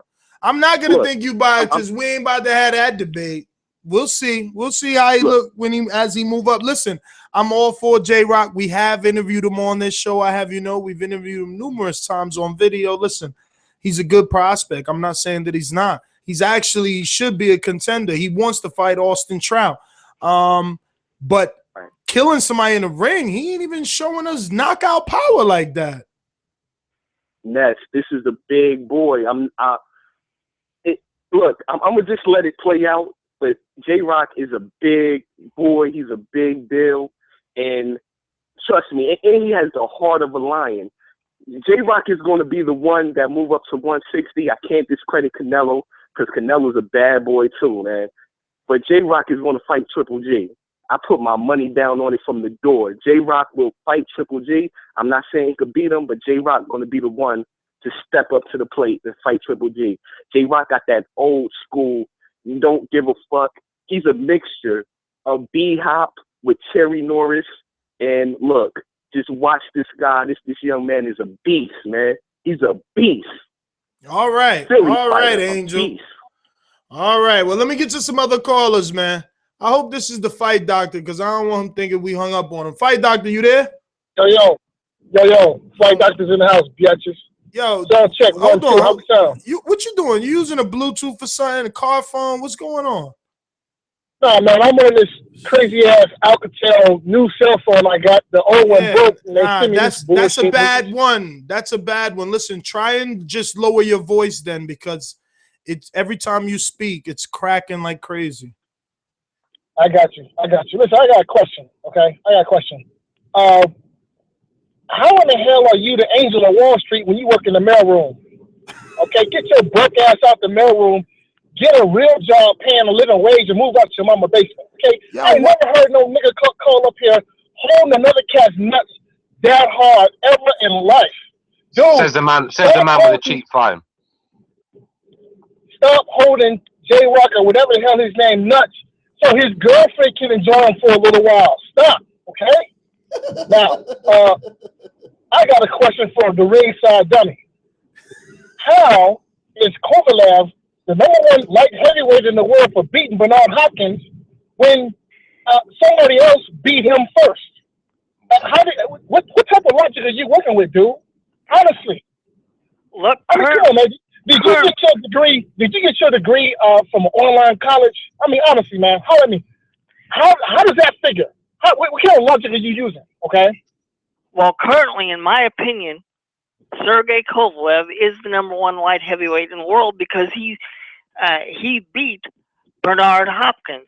And until Adonis Stevenson has the balls to step in the ring with him, I have to consider Kovalev #1. You may not like it, but that's my opinion. Listen, didn't somebody beat the same Bernard, or actually a younger Bernard Hopkins 2-3 fights prior to Kovalev doing it?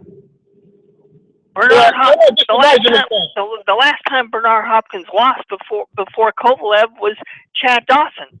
Thank you. Chad Dawson beat Bernard Hopkins before Kovalev did. So how do you figure Kovalev is the #1 light heavyweight in the world for beating a guy who had got beat prior to? Hey, fight doctor. Listen, fight doctor. You have to. Honestly, look, fight doctor. The amount of you gotta lower your voice, man. Is unreal. Okay, honestly, it is unreal. Where did you find him, Nez? Nez, where did you find him?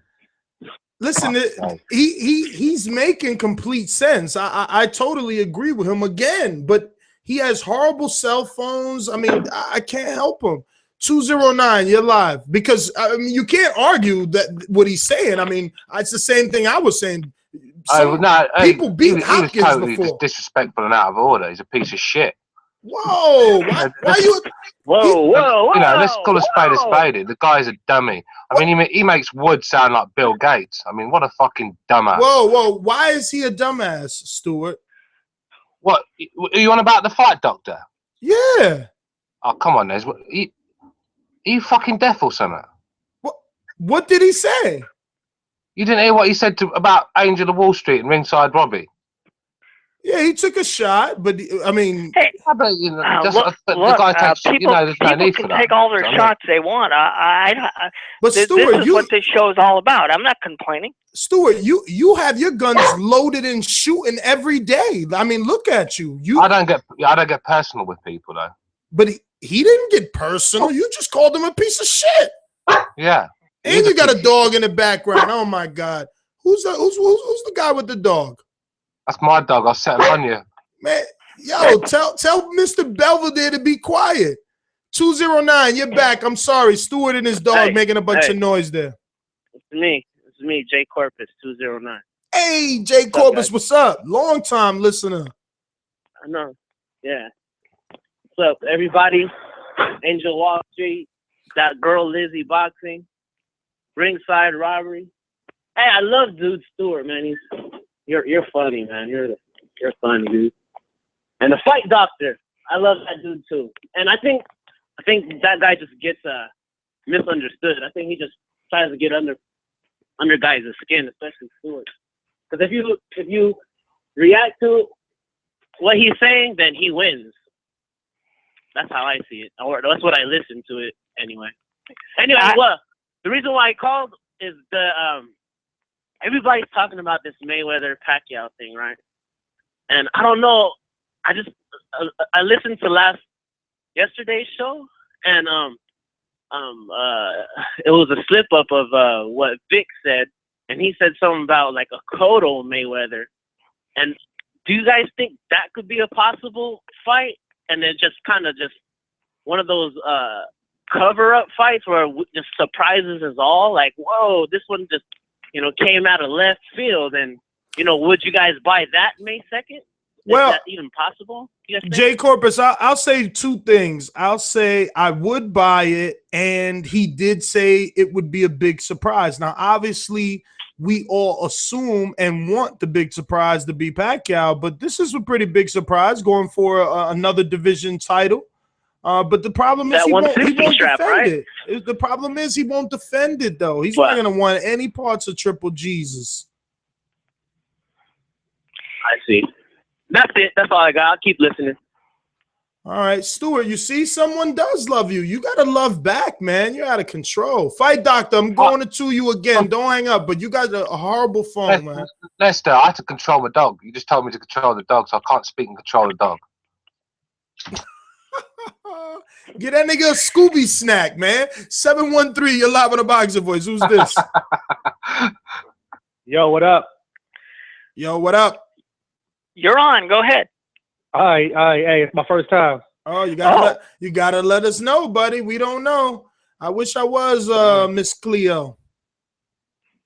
Ladies and gentlemen, making his professional debut. Call me now. All right, yo, this he's.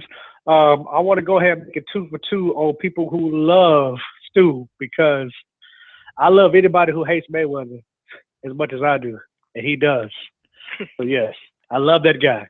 Yes, if I ever see you in the pub, I will buy all of your drinks. All of respect for that. I mean, I loathe him, man. So any negative news on Mayweather, and I'm on it like a fly on shit. Now, I think you and me can say the same thing, that we love boxing more than we hate Mayweather.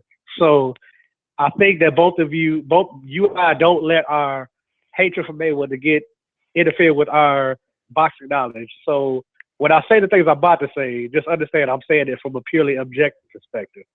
All right. Now, first off, obviously, Stevenson's going to win this fight, but it doesn't matter. I mean, who gives a shit? Not even people in Montreal give a shit. So I called in. I was about to say something about Stevenson, but then the conversation went to another direction. So I'm just going to say what I was going to say yesterday, but I was at work, so I couldn't do it.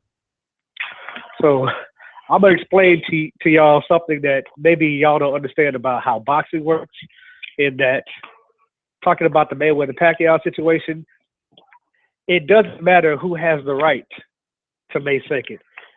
It matters who can get May 2nd. This is might makes right. The strongest person gets it. So if Mayweather feels like he should have May 2nd, then he'll get it if he can outsell Canelo Cotto. If he can't, he doesn't get it. That's how it's always worked. The people who can take it, they take it. And then other people, they complain. But people have complained about a lot of stuff Mayweather's done in the past, but it's like, if you don't like it, don't buy it. This is the same situation. It's like, if you don't like it, don't buy it, but now we got 2 things to choose from, and this is the first time we've had 2 things to choose from. And it's like, okay, now we can either choose between Mayweather-Pacquiao and Cotto Canelo, in which case probably everybody's going to choose Mayweather-Pacquiao. I know I would. But if the Mayweather-Pacquiao fight doesn't happen, which a lot of people are thinking, then now we got to choose between Mayweather Khan and Cotto Canelo, which is not a guarantee one way or the other. And if I'm Mayweather, and I'm as risk averse as Mayweather is, Mayweather hates taking risks. So if I'm Mayweather, why would I put myself in a situation that I wasn't 100% sure I was going to win? It's like, you could go ahead and go up against Cotto Canelo, or you could try to do something behind the scenes to break up Cotto Canelo. And that's what I think is happening. I think behind the scenes, Mayweather is actually trying to get Cotto to fight him to break that up so he doesn't have to battle. Because you don't want to be Mayweather and have lost the pay-per-view battle that night and lost to Amir Khan, which could possibly happen. And Mayweather doesn't like any situation where there's a risk. Well, 713, that's a pretty good theory, brother. One that Dre Corpus just brought up, and it's starting to make a little bit of sense. I'm going to place you on hold and get to some other callers here that we got. All right? All right, brother. Thank you for calling in. Mike, are you there? No, he is not. Sev, you're live. Yeah, what's up, guys? Can you hear me? We hear you. Awesome. I got a lot of shit to say because I wasn't able to get on the past few shows, so I'm going to take it back just a little bit. It's something I really have to get off my chest, and none of these fucking bullshit boxing writers or scribes talked about it, which is kind of funny. But the fact is, what happened last Thursday, exactly a week ago, was disgusting. That shit was disgusting. Well, that Cave robbery, I forget his first name, but something Cave, defeated Escandon and won every fucking round. Maybe lost 2 at the most, and dominated this Colombian cat named Escandon, just like Mayweather dominated Canelo, and he ended up losing a decision. And not one fucking writer even wrote an article about it. Teddy Atlas threw a little tantrum, and that was it from the whole world. And you know what the sad thing is? If this was a more popular fighter, everybody would have been up in arms about it, like Timothy Bradley and Manny Pacquiao. But that was actually a semi-competitive fight. This fight that I'm talking about was not competitive at all. This guy got whitewashed. This guy got owned every fucking round. So let me ask you something, angry boxer. What did you do? What? What do you mean? What did you do? You said not one writer wrote about it. What did you do? Yeah, and that's why I'm gonna fucking write about it now. And I'm not even a real fucking writer. I just love the sport. I just do that as a hobby whenever I have some time on my hands. And now I gotta fucking do it because the people that get paid to do it didn't do it. So now I gotta do it, and that's why I'm talking about it now on the Boxing Voice. Because what happened to Cave was very wrong. He put his life on the line. He trained his ass off, and he worked his whole life to get on national television just so some pussy-ass fucking judge who hasn't even taken a punch in his life could rob that from him. Well, take that away from him. Sev, I'll make you a bit angrier. Escandon, he is a Don because he sounded Al Heyman.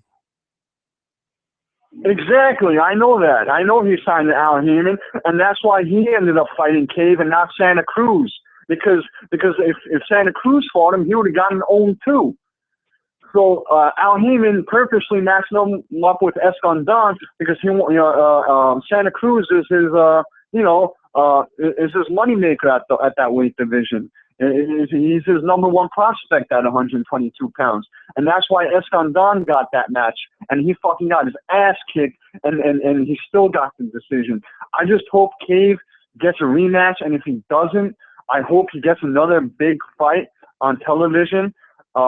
Just so he can get another chance in what he wants to accomplish in life. Because I know this guy worked his whole life. He was also an amateur. He worked his whole life to get to where he is, and what happened to him was really bad and it was not fair at all. He should be rated in the top 10 at 122 pounds right now, and he's not. But that's the sport that we love, apparently. And moving on, what's it called? Yeah, Amir Khan, as soon as this fight got signed, I called on the Boxing Voice 3 months ago, and I also called you guys last time or the time before, and I mentioned how Devin is a piece of shit fighter, and I was right. This Khan win is a good win, but it's nothing more than that. Let's stop talking about Mayweather. If you're gonna make Khan, if Showtime is gonna make Khan into a marketable opponent for Floyd, Khan has to defeat at least 2 of his 3 losses. He has to avenge at least 2 of his 3 losses in order for him to become marketable to the American public. And I know other opponents in the past for Floyd Mayweather had losses and never avenged them, such as Victor Ortiz. But the thing is, the losses that Khan has sticks into people's minds because they're devastating knockout losses. A devastating knockout loss like the one he had against Prescott will always stick to people's minds unless if he rematches him and knocks him the fuck out. So So even subconsciously, when people say Amir Khan is not a viable opponent for Floyd, and they don't mention that, subconsciously, that's still a reason why they don't think he's a viable opponent. I don't know. Who is this? What do you mean good? Hello? Good. Yeah. And as far as fuck, man, I forgot what I was gonna say.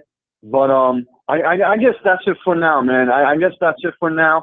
I just hope this Mayweather Pacquiao fight can get made.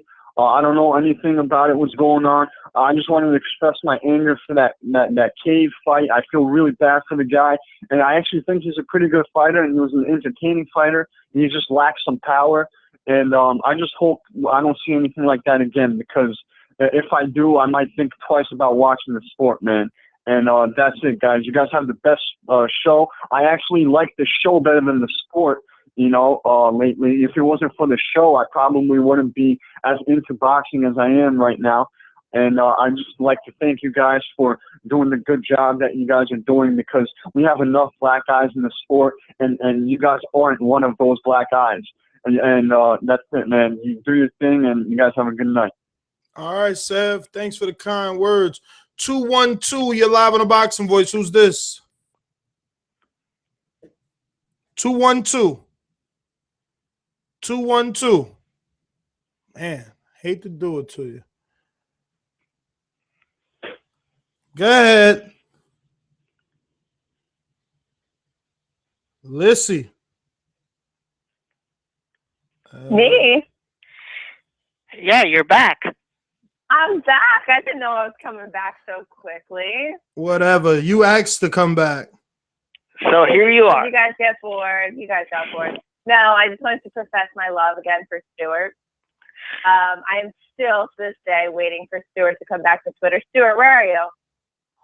I'm here, Lizzie. How are you? Hi. I miss you so much. Please come back to Twitter. I'll tell you what I'll do. I'll do one better. You could give Nesty your Facebook details, and I'll add you on I Facebook. want you back on Twitter. I can't. I don't know if I want to do this Twitter. I'll think about it. I mean, you're tempting me, Lizzie, but just for you, though, of course. Yes, for me. You can keep a private account. Just put it on lockdown. Listen, I need you. I need give you on her, my Twitter. give her something, please, because this cannot go on. This matchmaking. It needs to go on. You know what? Don't give it to me, because I think it's bothering that. Well, this is it. I mean, I don't want to disappoint the lady, so I'm gonna have to look into this. You can never disappoint the lady. Oh my God! I need a barfing soundbite right now. I know. This is topping your one with Heather Hardiness. I see what you're It going does, for. It does. All right, Twitter is. Listen, Stuart, I want you back on Twitter. Okay. What I'll do, I'll open it up for you, and I'll open an account for you, and that'll be my Christmas present. Okay, to you. Yeah, perfect. You can find me at Lizzie Boxing. Okay, Lizzie. All right, I love all of you boys. You know it. Ness, Ringside Robbie. Special shout out to my guy Beeb. I haven't heard him, but I think he's listening probably in the gym somewhere. But anyway, hi Beeb. Love you too. But Stuart, you're my favorite caller. You always have been my favorite caller. Thank you, Lizzie. Thank you, Lizzie. Thank you, Lizzie. 661. You don't want me to be horrible. What do you want me to be, like the fight doctor, and be all rude to her? You know, I see that you're not rude to her, but you're rude to the fight doctor. 661. You know, Lizzie's a nice lady, and fight doctor's a piece of shit. 212. All right. 213. Hey guys, it's Luke in LA. How you doing? Luke, how you I lost doing? my train of thought after that. I'm doing good. I lost my train of thought after that last call. That was kind of intense, but you know, I was really just calling. First of all, I appreciate you guys taking the time to do the spontaneous shows over the last 2 days. You've got a lot of fans, I think, probably like myself, who don't have a chance to call in all the time. I do get in once in a while, but I really appreciate you taking the time. But I've got to say, I spent the last just 5 hours of my life over the last 2 days just listening to complete and utter nonsense related to the Pacquiao Mayweather thing. I can't believe how much bullshit came out of people's mouths over the last 2 days. You know, I think from my perspective, the callers of the show break down into 4 categories. You've got the kind of analyst types. This is like Nauta, AB, guys that break down the fights in a way that's really interesting. You got the guys who call up and talk shit, which is the Woods of the world, barbershop style. They're entertaining to listen to. You got the first-time callers who you can always tell who they are because there's 30 seconds of silence, and then they come on with a Kentucky accent, sounding like they just smoked a whole tree of weed. And then you got the fucking retards, and that's the fight doctors of the world. And Stuart, you about half the time when you're talking about England. I don't need to go down that route, but the bottom line is all four of the categories. The first two are interesting. The last two are brutal to listen to. And I spent 5 hours listening to everybody make no sense over the last 2 days because ultimately, as boxing fans, I think the last time I called you called me jaded, Ness, because I was basically saying I don't want to hear about how it's okay. Al Heyman's pushing us to next year. As fans, the only two reasons that this fight should not get made are number one, because of drug testing, which is legitimate, one guy cheating, or number two, because of the business. The date conversation is fucking stupid. It makes no sense whatsoever. Mayweather can fight on April 5th. He can fight on May 5th. He can fight on June 5th. So wait a minute. Let me get this straight. So you're saying that the guy who's been fighting on those same weekends for the past, 4 or 5 years should stop. Am I still on? I thought, did you mute me? No, I didn't. No, you're still okay, you're sorry, still on. you're muting me. Yeah, no. So I don't care if he fights on May 2nd or he fights on April 2nd. He doesn't have to stop. But if Bob Arum, listen. Beef went off for 25 fucking minutes of my life 2 nights ago about just complete nonsense, talking over everybody. A big piece of that was related to the date, and the reality is, the premise of that was that it's somehow Pacquiao's fault for not making the fight because there's interference about the May date. And my point is, I don't care if Mayweather fights. He wants to fight on. You know what he should do? It's business. He gets down to business. He thinks that he's a bigger draw. He should make the fight for his date on May 2nd and just go about business. But what it is not, it is not Pacquiao's fault for him throwing up roadblocks over a date. If he wants the date, go out and make the date. Listen, but you're ill-informed, dude. It's Arum throwing up issues about the date. It's not Mayweather. Mayweather fights on that weekend. You know that. Why are we expecting him to change his date? He doesn't have to change his date. He can make any fight he wants on that date. But Bob Arum is saying Pacquiao can't fight on that date.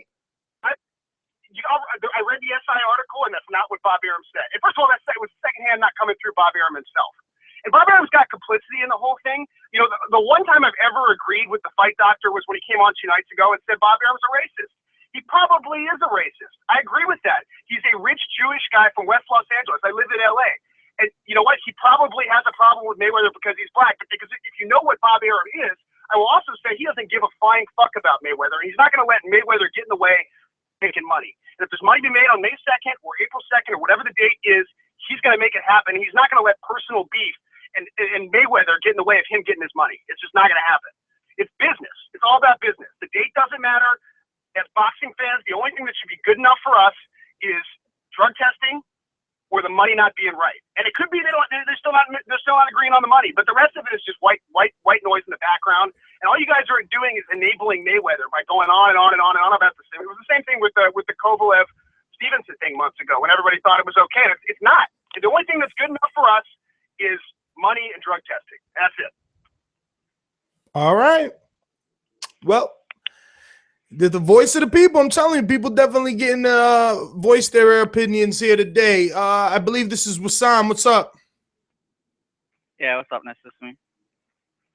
Yo, you got to make your case for GGG Fighter of the Year, man. He's not looking good.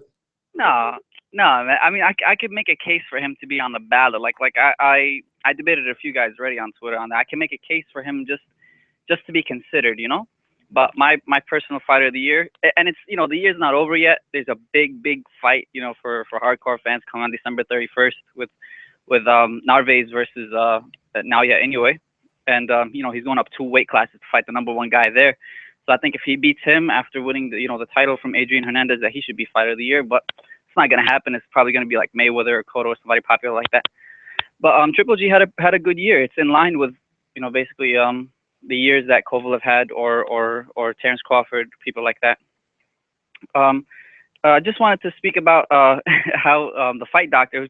I like him, man. He's a good addition to the show. I disagree with almost 99% of the things he says. Let me ask you though. Let me ask you.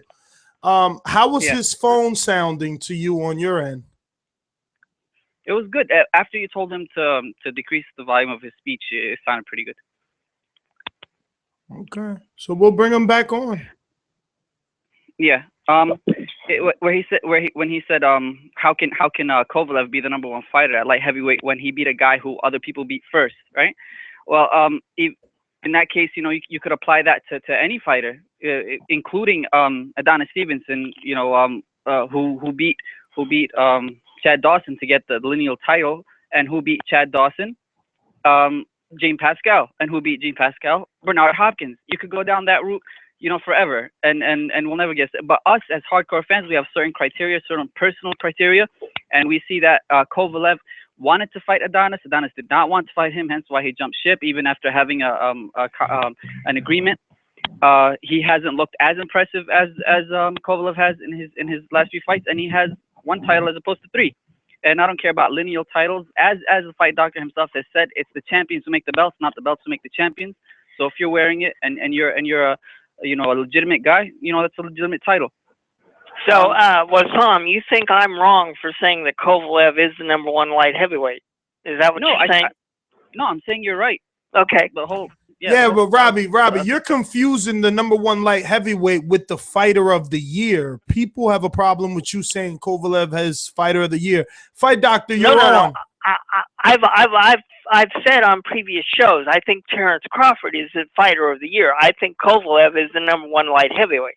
Yeah, well, that's obvious. Yeah. All right. Like I said, in my personal opinion, no one, if Naoya does beat Narvaez, no one in their right mind could pick Terrence Crawford over him, unless it's based on popularity and all that. In terms of fight, like I already said, my fight of the year, and I want to address also something Sev said, Jersey Sev, where he said that Khan has to avenge his losses in order to be credible for Mayweather. I debated this with him also on Twitter, and we got nowhere. But my opinion is, no, he doesn't have to avenge those losses. One guy is still at 140. If he brings him up to 147 and fights him, that proves nothing. And he's pretty much a nobody himself, Brettis Prescott. And Danny Garcia, Amir Khan has pursued the rematch. Garcia's team did not want to take it. And again, Danny Garcia is still at 140. So in terms of Khan's name, his global value, and in terms of us as fans, the stylistic angle in terms of he would be a good opponent for Floyd. Yeah, but of course we all want Manny Pacquiao, so I'm not going to take too much time on that. And just wanted to basically that's all I wanted to say. And also I like what Stuart Little said about Eddie Hearn would put his mom on pay-per-view. That was hilarious. So just want to leave with that. Thank you guys for taking my call. All right, fight doctor, what's up, brother? Cat got your tongue? Yo, what's up? Microphone check. How do I sound? Well, if you spoke at a moderate level, it wouldn't. Somehow that cheap phone has static when you get too close to it. Well, we're gonna fix that. We're gonna fix that. Listen, I want to address something that the caller two callers ago said. Referred to me as a retard. And that's cool. I'll be a retard, but it's funny how he will agree with the opinion of a retard. Two callers ago, what's his name? Opie Taylor, Richie Cunningham, whatever his name is. Yeah, well, I don't know either, man. I'm taking all the calls. I can't remember everybody. Yeah, and listen, at the end of the day, Stevenson beat Dawson, who beat Hopkins first, before Kovalev did. So, following the train of events, that makes Stevenson the #1 light heavyweight in the world. Now, I understand that Ringside Dummy has his opinion. That's fine. However, yo, why you attacking Robbie, man? Why you attacking Robbie? I'm not attacking Robbie. That's his name, Ringside Dummy. So listen. Everybody has their opinion. That's fine. But a fighter's ranking is based on what he does in the ring, and there's just no logic behind making Kovalev the #1 light heavyweight when Stevenson beat the guy who beat Hopkins before Kovalev did. And Stevenson has remained undefeated since that time. So I don't know what kind of math that ringside dummy learned when he was in grammar school and went to online Fix college. that phone, brother. Fix that phone, and your argument has no basis. You're crazy, dude. Listen, Kovalev has been fighting the guys. Stevenson has been hot and saying bye. He fought from Fora, and now he fighting Sukhotskiy. Come on, man. Let's be for real. You're playing games right now. 713, you're live. Who's this? 713. 713. 313. What time is you? Yeah. 661. I went to that. 626. You're live. Who's this? Nigga, you know who the fuck this is? This is Nauta. Oh, what up? Fucking intro. Been a minute, brother. I threw that intro out, man. I don't even use it no more. Ladies and gentlemen, please welcome Nelson. No, motherfucker, I didn't say my name was different. What the fuck? Oh, you said your name was Nelson. No, I didn't. You need to clean your motherfucking ears out, nigga. Yeah, I've been hearing a lot of crazy ass shit coming from a lot of the callers on this show, man. For real. But before I get to all that, I just want to say people need to check out that Brian Vasquez versus Yayo Thompson shit this Saturday. That's going to be the fight of the night. That's the fight that people need to be watching. Fuck out of here with all this fucking shit about Stevenson fighting fucking some nigga named after a board game called Yahtzee or whatever. Hey, Nelta, what network is playing the Yayo Thompson fight? Fox supports this. Oh, right. Okay, I could get that. Yeah, man. Fox supports this has that one and there's a couple other fights on there that'll be pretty good. Actually, Matt, my bad. I was thinking about the Unimas. Unimas has Oscar Valdez on there too. And Showtime Extreme has the Jesus Cuellar Ruben Tamayo fight and Gary Russell Jr. versus Chris Martin. That's a good fight too. Gary Russell Jr. versus Chris Martin. Chris Martin is the dude that pretty much schooled Chris Avalos a few years back. He's kind of fallen off since Chris then, Martin is the he's a really fireman that couldn't. Stop it. The fireman that couldn't. Or the CO. He's a CO. He's a CO. But come on, man. If Gary Russell can't beat Chris Martin, Gary Russell need to hang it up. Yeah, I mean he should beat him, but I mean Chris Martin is fairly crafty. So I mean if he manages to start training, Man, he's 118 Paulie, man. Nah. I compare him a little bit more like to well, actually maybe Paulie. Yeah, maybe Paulie. Anyway, he's not even Paulie. He could only be he should be so lucky to be a two-time champion. Paulie at least did that. Kidding me, Chris Martin, he's CO, like I said. And look, ain't nothing wrong with that. That's funny.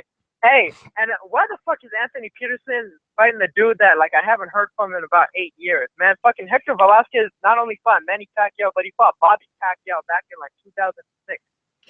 I'll tell you why, because he pulled out of his fight he was supposed to have with Hits Boxing to get on this card that you're talking about.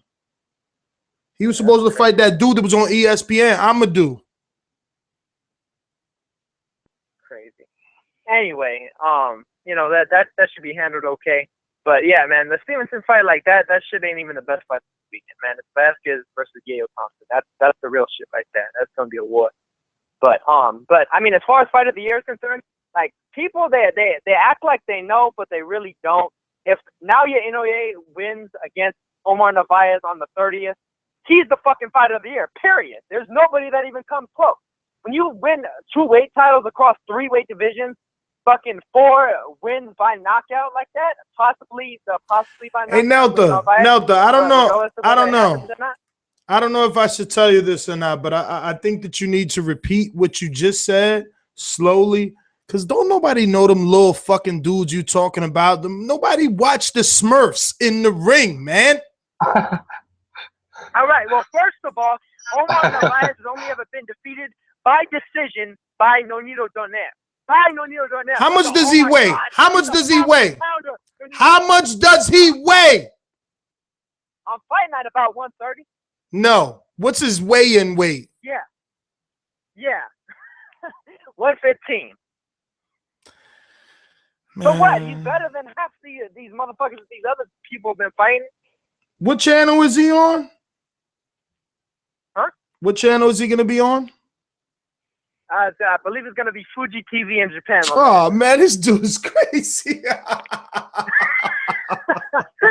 But no, hey, BN Sports might pick it up. Hey, for real though, BN Sports is the pound for pound king of fucking boxing right now. Fuck out of here with HBO, Showtime, fucking ESPN in particular, with Teddy running his mouth about stupid retarded bullshit all the time. Yo, I It's like motherfucking Teddy, BN man. Sports, do or die, fucking lay down or fucking get down. BN Sports is the motherfucking king. Fucking network of the year, BN motherfucking Sports Espanol. Now, how you like that? You're gonna have to start texting me, yo, because I got it recorded as a series, but I don't know half those little dudes' names, man. So sometimes I just delete it right off the DVR. Hey, 2 Fight of the Year candidates on that channel. Omar Salido versus Tursak John Dang. I seen that one. Francisco Rodriguez versus Katsunari Takayama. Yeah, I didn't see that. Those are 2 top 5 contenders right there. And Salido versus Tursak personally should win that shit. Nah, man, I mean, you know, where else fight you of the find- year is well, gonna be Melina Matisse. That's fight of the year. Fight of the year. I love it. That was a good fight. I loved it, but nah. Just because that's the hand that feeds. Like, oh my God, I'm lazy as shit, so I'm just gonna flip around on the channel to see what boxing is on. Oh hey, Showtime's on. Okay, I'll just watch this. Nah, fuck that. You gotta go search for the motherfucking gem. Diamonds don't just fall in your lap. Never lie, brother. You never lie. So what's up, brother? You've been gone for a minute. Yeah, exactly, man. But hey, I honestly, to be honest with you, when it comes to Floyd and Manny and Canelo and Cotto and all this and all that, I mean, what happened to Manny Pacquiao ducking the entire welterweight division? What happened to him saying, or Freddie Roach saying, he's the person that talks because Manny can't speak for himself ever? Like, what happened to, he's small, we're going to go back down to 140. We're going to duck Sean Porter and Keith Thurman and Kell Brook and pretty much every welterweight that matters and fight a fucking 140-pounder at a catchweight. What happened to that? Well, Manny could do no wrong. Well, what would happen if Mayweather did that? Floyd would get fucking crushed. He'd probably literally get crucified if he did that shit. But Manny could do no wrong, man. He's like a saint. Yeah, exactly. It's fucking Saint Pacquiao of the Philippines and shit. This nigga's the fucking patron saint of whackness.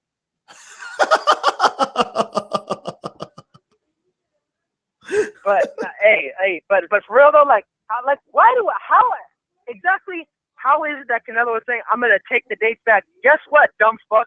You could have taken the dates back by beating Mayweather and you got your ass whooped. You got fucking straight tax, 12 rounds to zip, and then that's all there was to it. That you could have taken the dates back, but no, you couldn't. A real nigga that could take the dates back from Mexico is Juan Francisco Estrada. But Canelo wouldn't know nothing about that because he doesn't even know nothing about boxing skill and how to cut off the fucking ring the way Estrada does. Estrada's another fucking beast at flyweight. You know his name. Yeah, I've been saying his name long enough that people should know his name. Listen, half the people that listen to this show don't watch fighters that they could pick up and put in the frying pan. I mean, half of them fighters are smaller than Warwick Davis. Ain't getting put in no frying pan. Hey, what? I said half of them fighters you're talking about are smaller than Warwick Davis.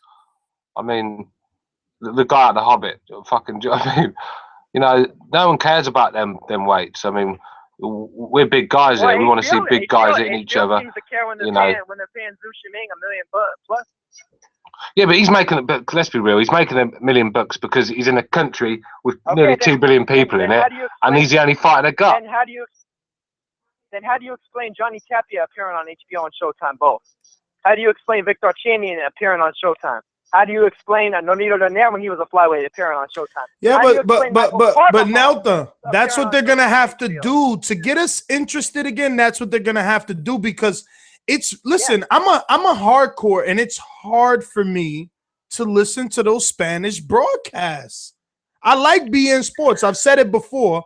Their Spanish broadcast is okay, but they brought in Israel Vasquez, and I don't like him. I just don't think it looks right when the referee's like 3.5 foot taller than the fucking fighters. It just don't look right. What did you think of Mikey Garcia on the mic? I like that. I thought he did a pretty good job. Yeah, I did too. I mentioned that on a couple of shows. They should really get his granddad on, or not his granddad, his dad, Eduardo. No. He mumbles too much. He Right, mumbles too much. Yeah, I mean, that's true. That's true. He knows a lot, though. It's one of those things. Oh, it's almost like Mike Tyson. Mike Tyson knows a shit ton about boxing, but he's not the greatest, like, in terms of being able to just speak on the fly like that. Yeah, He can give you some encyclopedic shit, but it's hard for him to, like, just spit the real analyzation skills the way, like, say, like a Paulie does, or the way a Tarver did. Matter of fact, Tarver, that was a nasty knockout of Jonathan Big. Shout out to that dude. I want to see Tarver against like Chris Arreola or something, man. That'd be isn't that what's next? I mean, that's what they've been teasing at it supposedly, because Arreola basically started talking shit to Tarver after Tarver was saying that he was the next, he's the next heavyweight king and everything. So I mean, I'd love to see it. At least unlike Shannon Briggs, this guy's going to be fighting a contender before he goes out looking for a Klitschko. You know what I mean? Mm-hmm. He's doing it the right way. Yeah. I got a feeling Shannon Briggs, Vladimir Klitschko will be on HBO. I just got a feeling it's going to happen. No, they won't. I know. I'm sure. Trust me. After the Wilder Stavern fight, Klitschko's going to have a warm up in America before that fight, and it's going to be Shannon Briggs. I'm telling you. No way, dude. No way. No, he's going to be fighting Brian Jennings, Stuart. If you notice, I don't even think they've done a showcase on that level on HBO this year. The thing is, though, Shannon Briggs is a bigger name than Jennings, and I think it's a better fight, to be honest with you. Jennings is far too small for Klitschko. I mean, it's going to be like the Povetkin fight. Yeah, but it wouldn't matter. At least that's a known name. They take a lot of slack if they or stick if they went with Shannon Briggs. Dude, he's like 50 years old. Let me Nelton, I'm gonna keep you on. 856, you're live. Who's this? Hello. You're on. Hello, Ocho Cinco. Yes. Ocho Cinco, you on, baby? What up? Ocho Cinco. 856 Ocho Cinco. I just didn't say. What's up, brother? Talk to us, man. Hey, can you guys hear me? Yes. All right. I'm sorry. I cannot hear myself talking to you guys. I'm calling from a computer. But I am the calling pride of Philadelphia. Ness, I met you at the Rosado Lemieux fight, the post-fight conference, whatever, back there. Remember me? I met a lot of people, brother. You're going to have to tell me a little bit more than that. Well, I'm gonna be calling back. I'm Dominican. I'm sipping on a Brugal right now. I love your show, man. I love the fact that there's people from all over the world calling. We worldwide people. But I called because I saw the tag on the YouTube here on my computer, and it's talking about Stevenson, which I go to Montreal a lot, and I just want to tell you, like.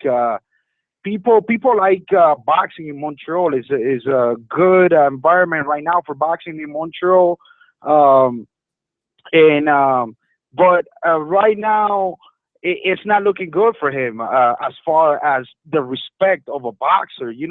Kovalev, he's been taking over. Even people in Montreal are calling for the Kovalev fight, and even people in Montreal talking about Kovalev being the real champion. You know what I'm saying?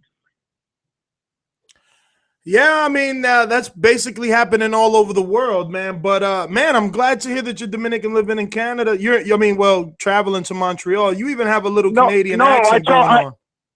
Yeah, I used to live out there. I do business out there, and I travel back and forth I stay all over. We Dominican, we worldwide people.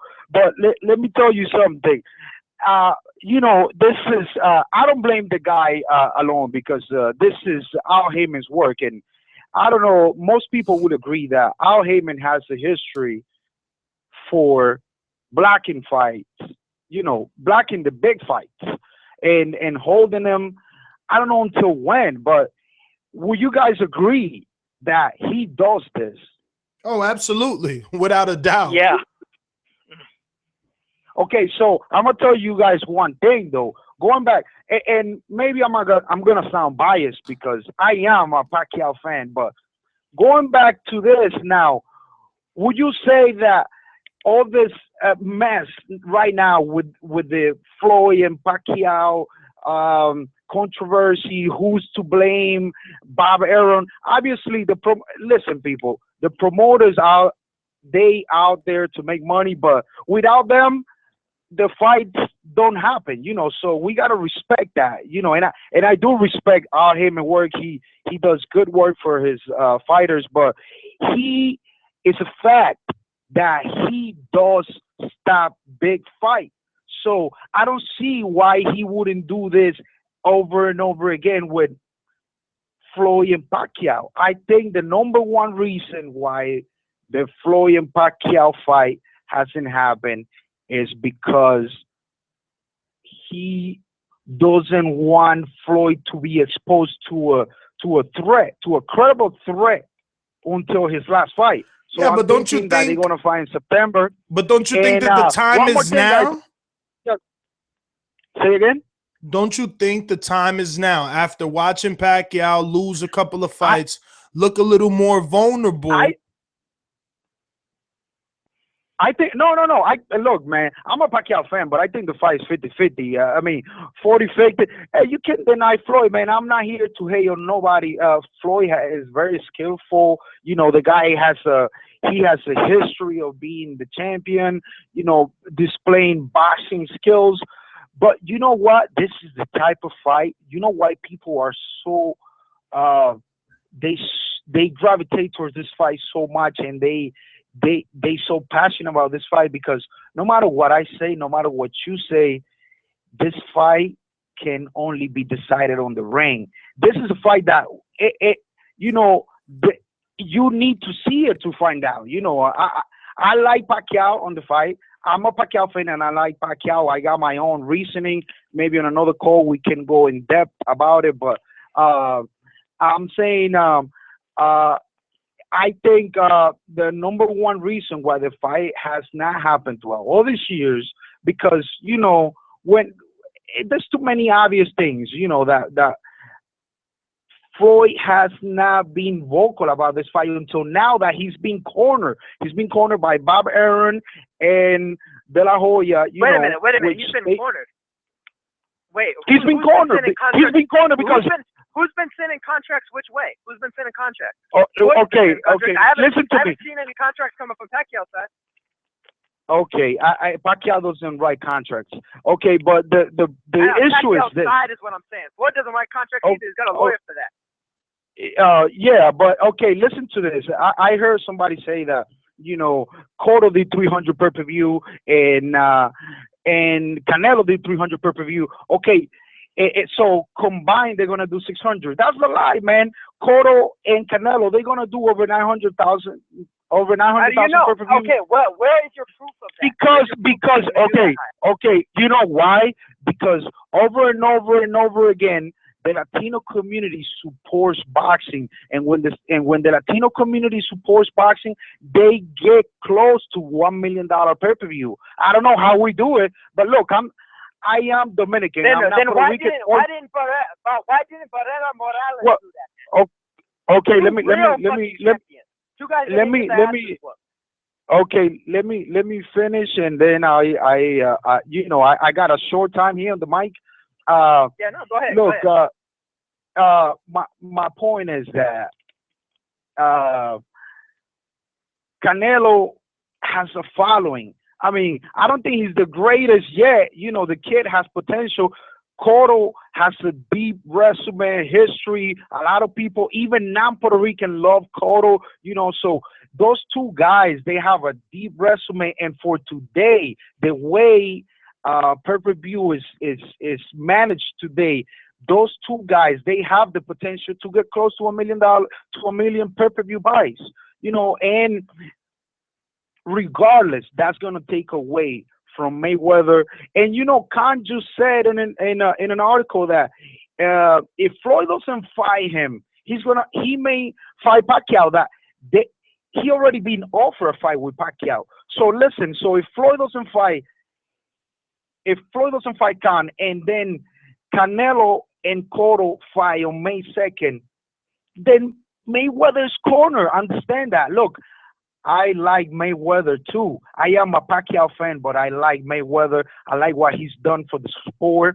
I don't agree with everything he does, but the fact that, you know, he's staying his ground and he goes and, you know, he's made more money than everybody. I love boxing. I think that boxers should make the most money because, you know, your life is a risk. And Floyd did that. I like Floyd for that. But right now, Floyd is cornered. And to me, that's the only reason why he's coming out. I really do think that he's been avoiding the fight. And because his so-called promoter, so-called advisor has been advising against this fight. I don't think it's a good match for Floyd, and it's never been a good match. I think it's closer now. But you know what, guys? I just got two more points here to make, and you guys can correct me on anything. I love you guys.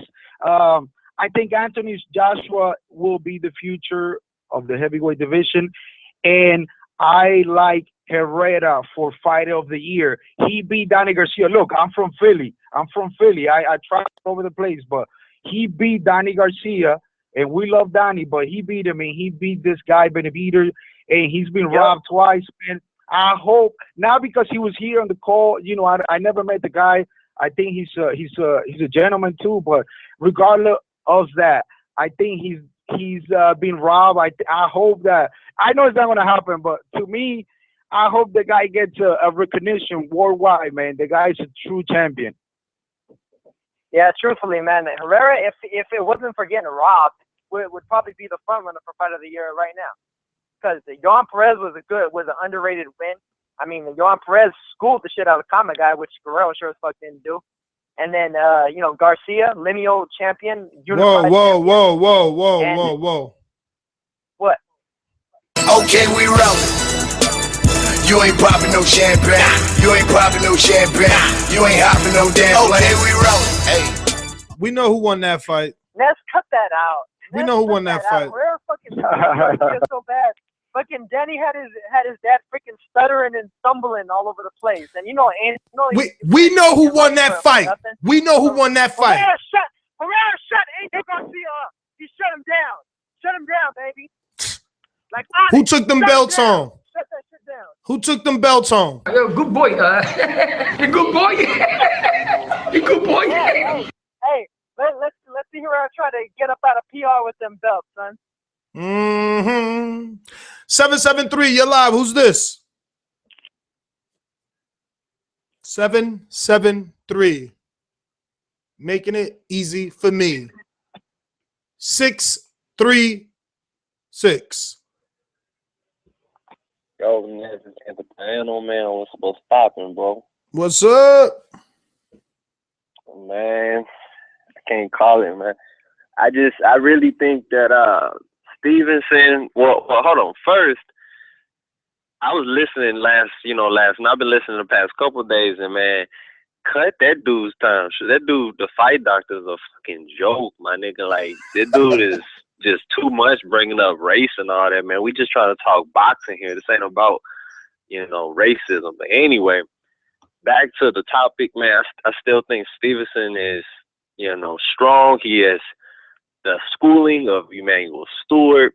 He's trained with the best. I'm from Andy Lee to so many others. I just really feel that he is going to come into his own in this fight. He's going to get a really good knockout. I'll say probably early. And if it's not early, it's going to be in the middle round.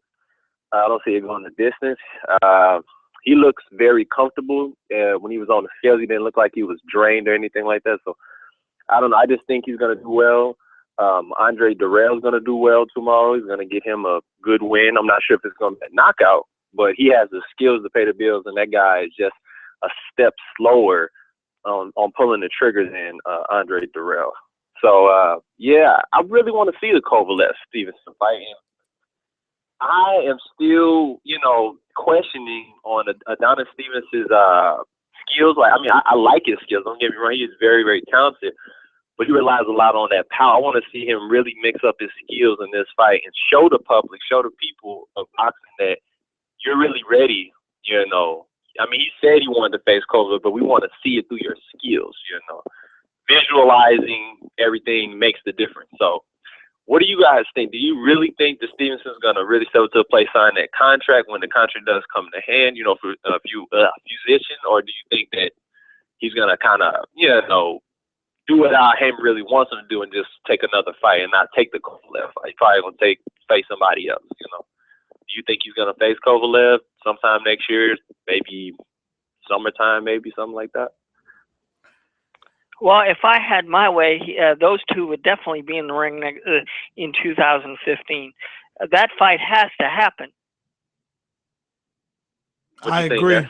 No, I agree totally, man. It needs to happen. Let's see if they could get it done. Let's see if 661. Hey, I'm gonna get to some other callers, man. Thanks for calling in, brother. 661, are you ready now, brother? I'm ready, and that's what's good. Just chilling. My bad about earlier, Robbie. What's up, Stu? What's going on? Is notes still on? What's up? Just let me touch on a few quick points right quick. What's up, mate? As far as the 2 callers ago, the guy saying that Latinos support their own, and I can't really put too much stock in that because they've had multiple chances to support Canelo and Cotto when they've been headliners, and has done very poor numbers. So, I mean, and what the Latinos have proved the last 5 years is they support Floyd, is what it seems like, and they're the biggest driving force in boxing.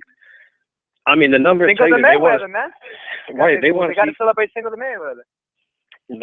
That's what's up. I mean, I would just assume that network execs, I mean, they're gonna go with the sure thing. They know no matter who Floyd steps in there with is 800,000 or more. You know, Canelo had his chance. You know, he headlined with Angulo, he headlined with Lara.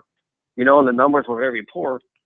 The same thing with Cotto. You know, I mean, he's not even really a headliner to me.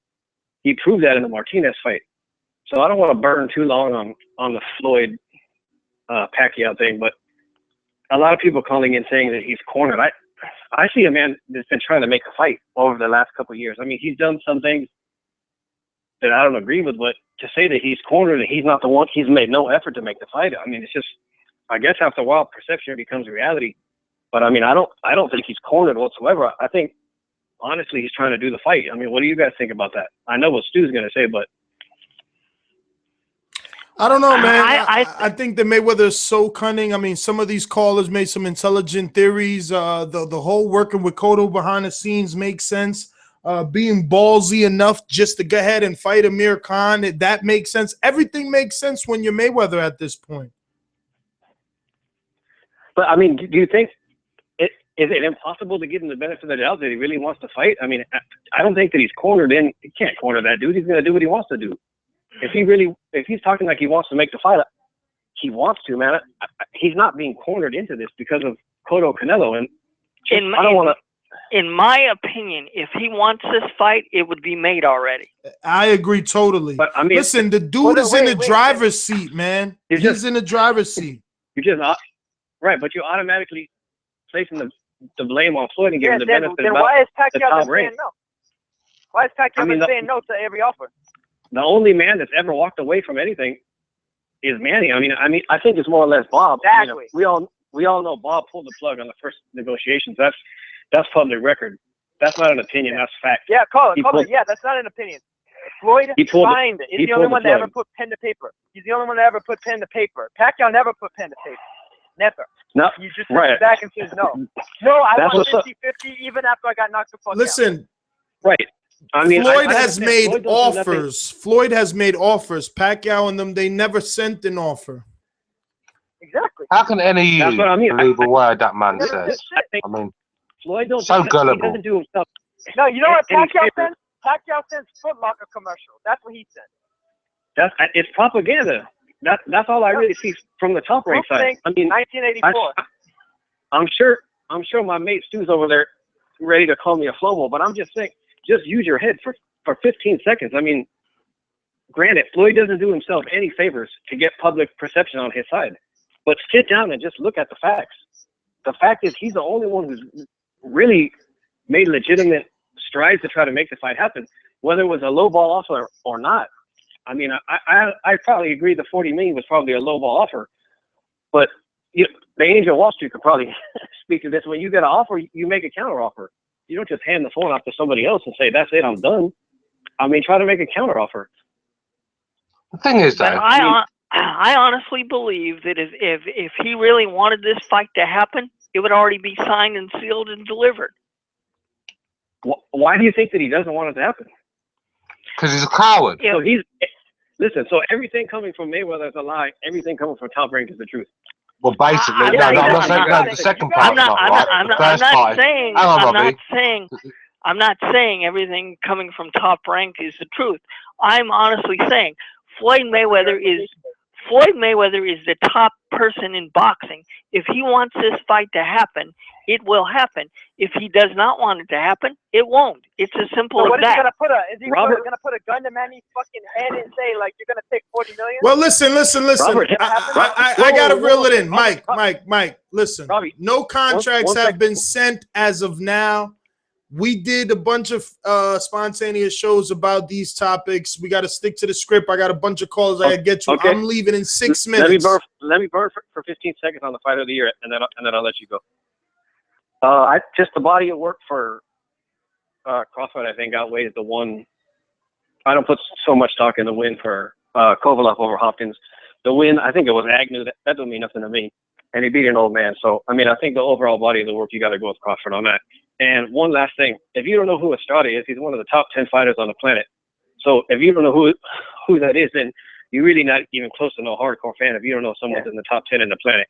You're a moron, period, point blank. You're a fucking ignoramus. That's what you right. We all seen Estrada before. If you don't know who one of the top 10 fighters in the world is, then anyone who is into basketball or football, they know the top 10 players in the motherfucking sport. So if you don't know who Estrada is, then you fall somewhere in between a casual and a hardcore then. But Ness, thank you for your time. All you guys have a good night. I'll holler at you later. All right, brother. Wrong guy. Let me see. We went to 636. 415 here live. Who's this? 415. Are you just listening? Well, you are now. 917. Who's this? Hey, Nez. How's it going? It's Eamon calling from Brownsville, New York. Eamon, what up? How's it going, man? If you're looking for me down here, I'm the white guy, okay? Okay. But hey, man, what up? Long time no hear from, man. How are things? Andy Lee's the truth. Yeah, there you go. You can all go suck a cock. I got slated for fucking standing by Andy Lee, and I spent 5 years back in Ireland, and I talked about Andy Lee, and nobody talked about him, and even the papers wouldn't mention him, and now the whole country's fucking masturbating over him. So, hey, listen, on a serious note, I think that the one weakness that Andy Lee really had was there's like a twinge in his confidence, and I hope that pushes him on a little bit further, I really hope to I hope that he gets a couple of good money fights that are safe enough, and then I hope he comes back and throws it all at Golovkin. I'm not, what I mean, just gives it his all. I think Adam Booth deserves a lot of credit for what he's done with Andy Lee. I mean, whatever you say about Adam Booth, he teaches his fighters knockout power and technique. I mean, if you look at David Hay Groves when he was with Booth. Terrific power. Same with Andy Lee. I mean, his power has just grown. He's got a way with teaching his fighters how to hit, and it was a good match made in heaven. Andy Lee and Booth. I really like that combination. But I think Andy Lee should stay away from Golovkin. That's for sure. I think that the two nice guys. I think that he has the balls to fight him. Why not fight him? I mean, or else it's just a gimmick of a belt. I mean, win, lose, or draw, he'll go in and have a go with him. What's it matter? So, he will. He will. HBO has that planned. And Nez, listen, I said to you 2 years ago or more, I said to you here, the only reason that Mayweather isn't fighting Pacquiao is because he knows that that's the interest in his career, and he's a businessman first. And as soon as he fights Pacquiao, he knows that that's his retirement plan. I personally think that he beats Pacquiao easily. I mean, look at what Marquez and Pacquiao done with each other, and look at what Mayweather done to Marquez. I mean, I think that yeah, the speed will get him for a while, but he'll suss him out the same as everybody else. And I think he'll be able to hurt Pacquiao. But, I mean, he knows that that's his get out once he... And listen, you're talking about 2 fights on the same night. Have you ever seen the movie The Day the Earth Stood Still? This is going to be like The Day the Earth Stood Still 2. If Pacquiao and Mayweather fight, people in Europe and the UK will stay up all night to watch it. I mean, it's going to be the first fight since Tyson and Holyfield was a worldwide thing that everybody is going to want to watch it. So I don't know, you know, I mean, I love Canelo and I love Cotto, but they don't have a chance. I agree with you, Eamon. But Eamon, man, listen, I'm sorry you called in so late. I got to get out of here, man. I've been doing a lot, so I got to go. 2:06, you're on a stopwatch, brother. 30 seconds is all you got. Go. I'm sure hoping it happens like everybody else. Oh, first of all, Nasty Ness. What's up, Nasty Ness? What? Nasty Ness. I used to call in and talk about this. You used to hang up on me. You can't give me 30 seconds. I'm going to call back from 2:06. I'm going to call back next time. And Nah. Go ahead, brother. Go ahead. I'll wait for you. Go ahead. I didn't know we had. Anyway, man, I'll say this. I think one big thing about Mayweather people aren't recognizing is I think they knew that Pacquiao was a threat in this way. We can all go back and forth about the fight, but if there was anybody close to him who had the chance of winning rounds in a close fight with judges on a network, another icon, another star, it was Pacquiao at that time. Right now, it's just not the same fight, man. I'm hoping it happens as well, but this shit should have happened 5 years ago. There should never be any reason to stall the biggest fight in history, possibly the biggest fight in history. Stall it for 5 years. Obviously, somebody's going to lose in 5 years, and then try and make it up what it is and still be going back and forth. Somebody said it earlier that at the end of the day, fault judgment-wise, right or wrong, has nothing to do with it. The one person who had the power to make the fight happen was Floyd, and he didn't. That's a fact. That's an absolute fact. That's not a matter of opinion. Well, then why did he sign a contract? It doesn't matter, Nelta. The problem that you're not getting, Nelta, is that public perception is everything, man. I can sign a contract and send it to you. It don't mean just because I signed it don't mean you're going to sign it. That's just me saying I made the first move. But if the contract is ridiculous and like, come on, man, I'm not talking about the recent ones. I'm talking about the first one. I'm talking about a guy who never asked. Let's not talk about old contracts, brother. I don't got time for that. Let's not talk about old contracts. We don't know what Floyd was doing the first 15 years of his career that he brags about, but we suddenly think Pacquiao should be judged while he's coming up. That's the funny thing. I'm not saying Pacquiao didn't do this or that. The guy just wants to fight. You can obviously see, man. You see it with other fighters around Al Heyman. They're all getting better money, and I love that as well as them. Fighters deserve more money in the world than any other fucking athlete, as far as I'm concerned. But that's just my opinion. They're all getting better money with Heyman, but Heyman's also saturating the sport, man. He's making more money for them with lesser fights. So the sport is kind of like Pacquiao Algieri. Yeah, and Floyd and Guerrero. Exactly. You're right. Floyd Guerrero, same thing, right? Guerrero was a welterweight champion. Algieri never won shit. Tell me why Floyd should have got $30 million plus for fighting Guerrero in the sport of boxing. I can't tell you anything about that. While other fighters in the same sport make $500 a night. Tell me that. I wasn't arguing though of what Heyman was doing. I was just pointing out that Arum is doing the same thing. But Heyman is Floyd's biggest mentor. You understand that? It's not just Floyd. It's okay. Heyman is behind the curtain at the Wizard of Oz. You just don't know it. Okay. Heyman is behind the curtain. Okay, and yet TMT fighters are getting knocked out because they're getting matched tough. No, because he's not going to have. He's a fighter, not a promoter. Floyd's when Floyd stops fighting, Floyd's power level is going to drop significantly. You understand that in the sport. He's making enemies where he don't need to make them and everything, man. Floyd is just Floyd, and Floyd He's probably going to beat Pacquiao. He's probably going to beat Pacquiao. If I had to bet, I'm betting on Floyd to beat Pacquiao. But Floyd he's shit on the sport where the rest of us got to eat and watch it and love it. He don't care about fighters or the sport. He really don't, man. He really don't. Who does? Almost all these fighters take the risk versus reward path. So does Pacquiao. So does everybody else, man. Why the fuck is you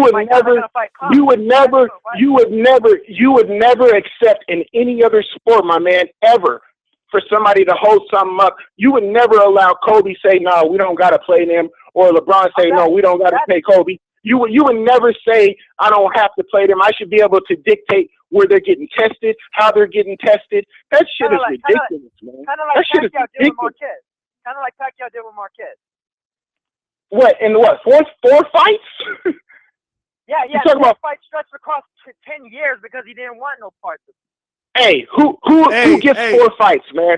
Who gives another guy 4 fights when that guy's your biggest foe? A fighter. It's about fighter does. A fighter does. Him down for those fights. Floyd don't fight. All right. 206. I'm sorry, brother. I'm sorry. I let you burn. You got 5. I gotta go. This has been Adonis Stevenson and my man Sukhotskiy. They going at it. I'm going with Adonis Stevenson. All the favorites. I don't see any upsets happening. Let me double check though. Oh, you guys should keep your eye out for Pichard Colon too, man. Another Al Haymon fighter, but his Puerto Rican dude. They said he's got some talent. Let's check him out. On that note, man, see you guys Sunday. Who knows? Maybe even mañana. You just don't know, man. You just don't know. Later.